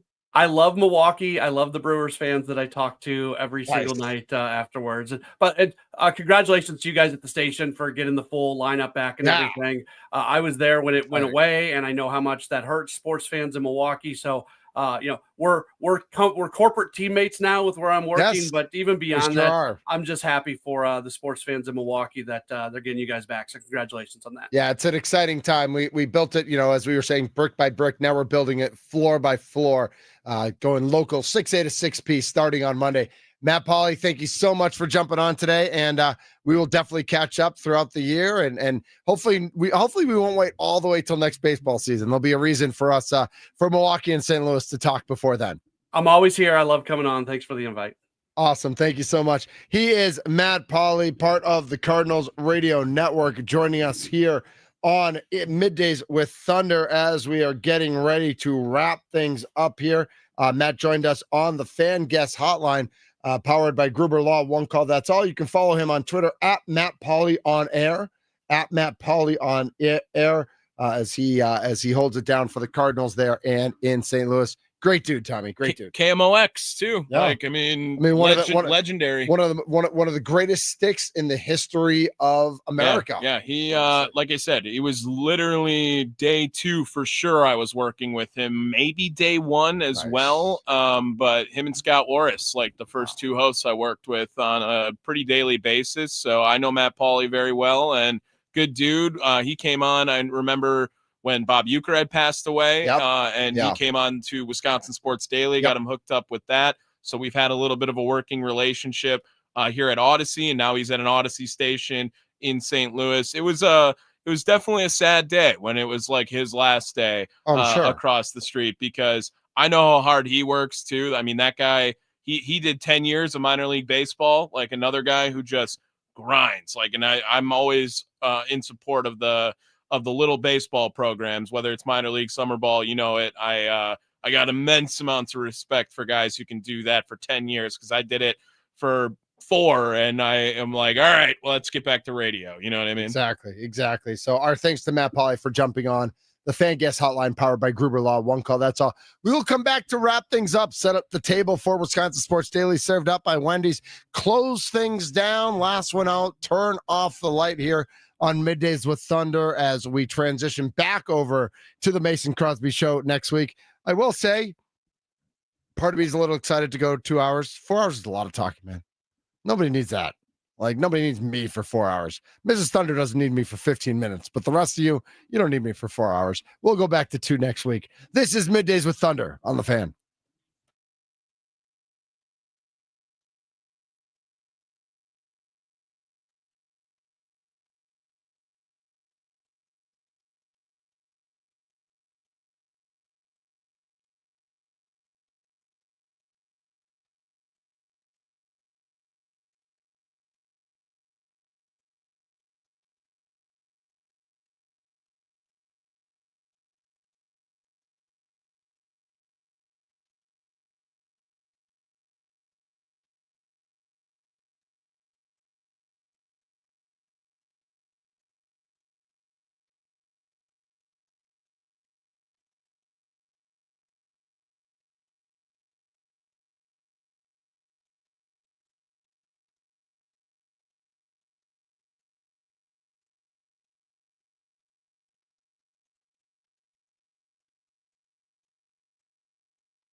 Your time is up. My time is now. You can't see me. My time is now.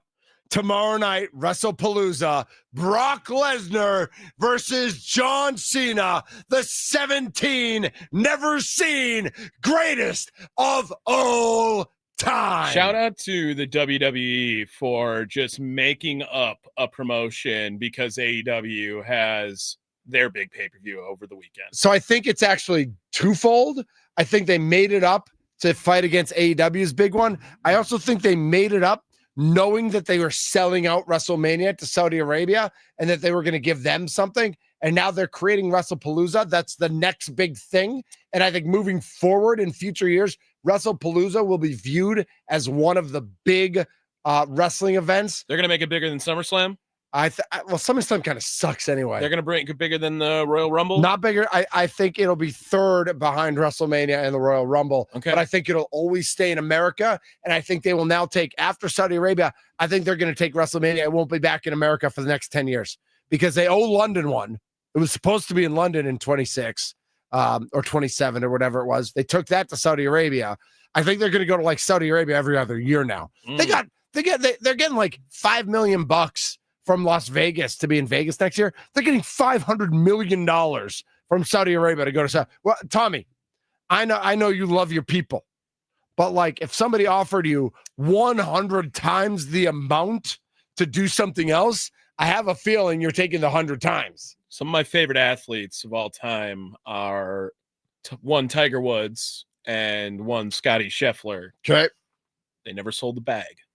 They never sold the bag. All right. That's all I'm saying. All right. Plenty of chances to sell the bag, Nicely done. especially to the same group of people. Sure. And they never sold the bag because they believe in their product wherever it is. And now, look at that. Like the two most famous golfers for sure still. Yep. Tiger Woods, Scotty Scheffler. It's true.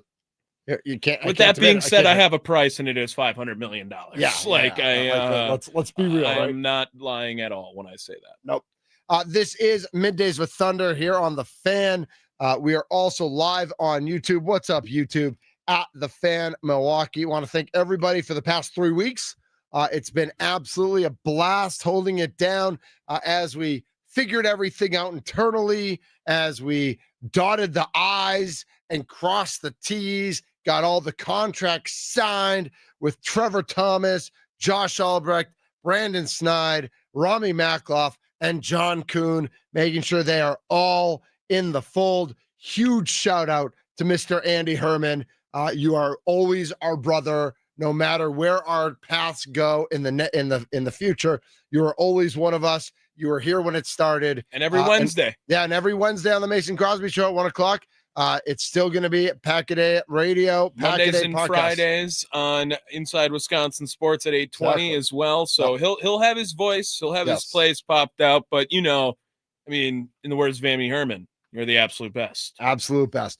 My thanks to everybody who jumped on, not just today, but who jumped on again over the last 3 weeks, helping me hold it down. Huge shout out, of course, to Mitch Rosen, Jason Bjorson, and Steve Sparky Pfeiffer for leading the way. And an absolutely enormous, ginormous, gigantic, all the big words, shout out to Mr. Charlie Usin and to Mr. Tommy Wirtz for helping me through every step of the way as we did this thing, Middays with Thunder. It's been super fun. We're still on middays. That's a funny thing. Like I've been doing 11 to 2. Now that the Mason Crosby show is going 12 to 2, like it's still middays. So it'll be Middays with Thunder on the Mason Crosby show. I think when he, on his Wednesdays or whatever day he takes off, we might incorporate that a little bit. Middays with Thunder on the Mason Crosby show, something like that. But the new lineup starts on Monday. Cannot wait. I know there's a lot of excitement. We deserve a sports station in Milwaukee that actually is here for the fan, that listens to the fan, that doesn't just pat ourselves on the back for being the cleverest in the room. Because we're probably the dumbest guys in the room, and that's okay because then we can all be done together. That's fun, and I like that, and that's what we're here for. So, with that all said, Wisconsin Sports Daily, served up by Wendy's with Steve Sparky Pfeiffer, is coming up next. The gentle giant is on the couch. He is getting his final rest in before he jumps on to Wisconsin Sports Daily. That's Big Charlie Usin. Tommy, have a great weekend. Remember the leadoff show today from 6 to 7 as we get ready for Jacob Mizorowski on the mound against Sonny Gray. Hopefully the result is the same, but the performance is different than last Saturday night when they faced each other. Be nice if Miz could get a couple nice performances here heading into the playoffs. The magic number is 4 over the Chicago Cubs, who are playing the Reds right now, or not right now, but this weekend. And we will do it all again on Monday. We'll have lots of baseball updates. And of course, it will be all Packers all the time as the Packers get ready for the Browns Sunday at noon. Badgers playing Maryland tomorrow at 11 on NBC. Have a great weekend, everybody. Be kind to yourself. Be kind to others. Let's make kindness contagious. My name's Mitch Nellis. This has been Middays with Thunder here on The Fan.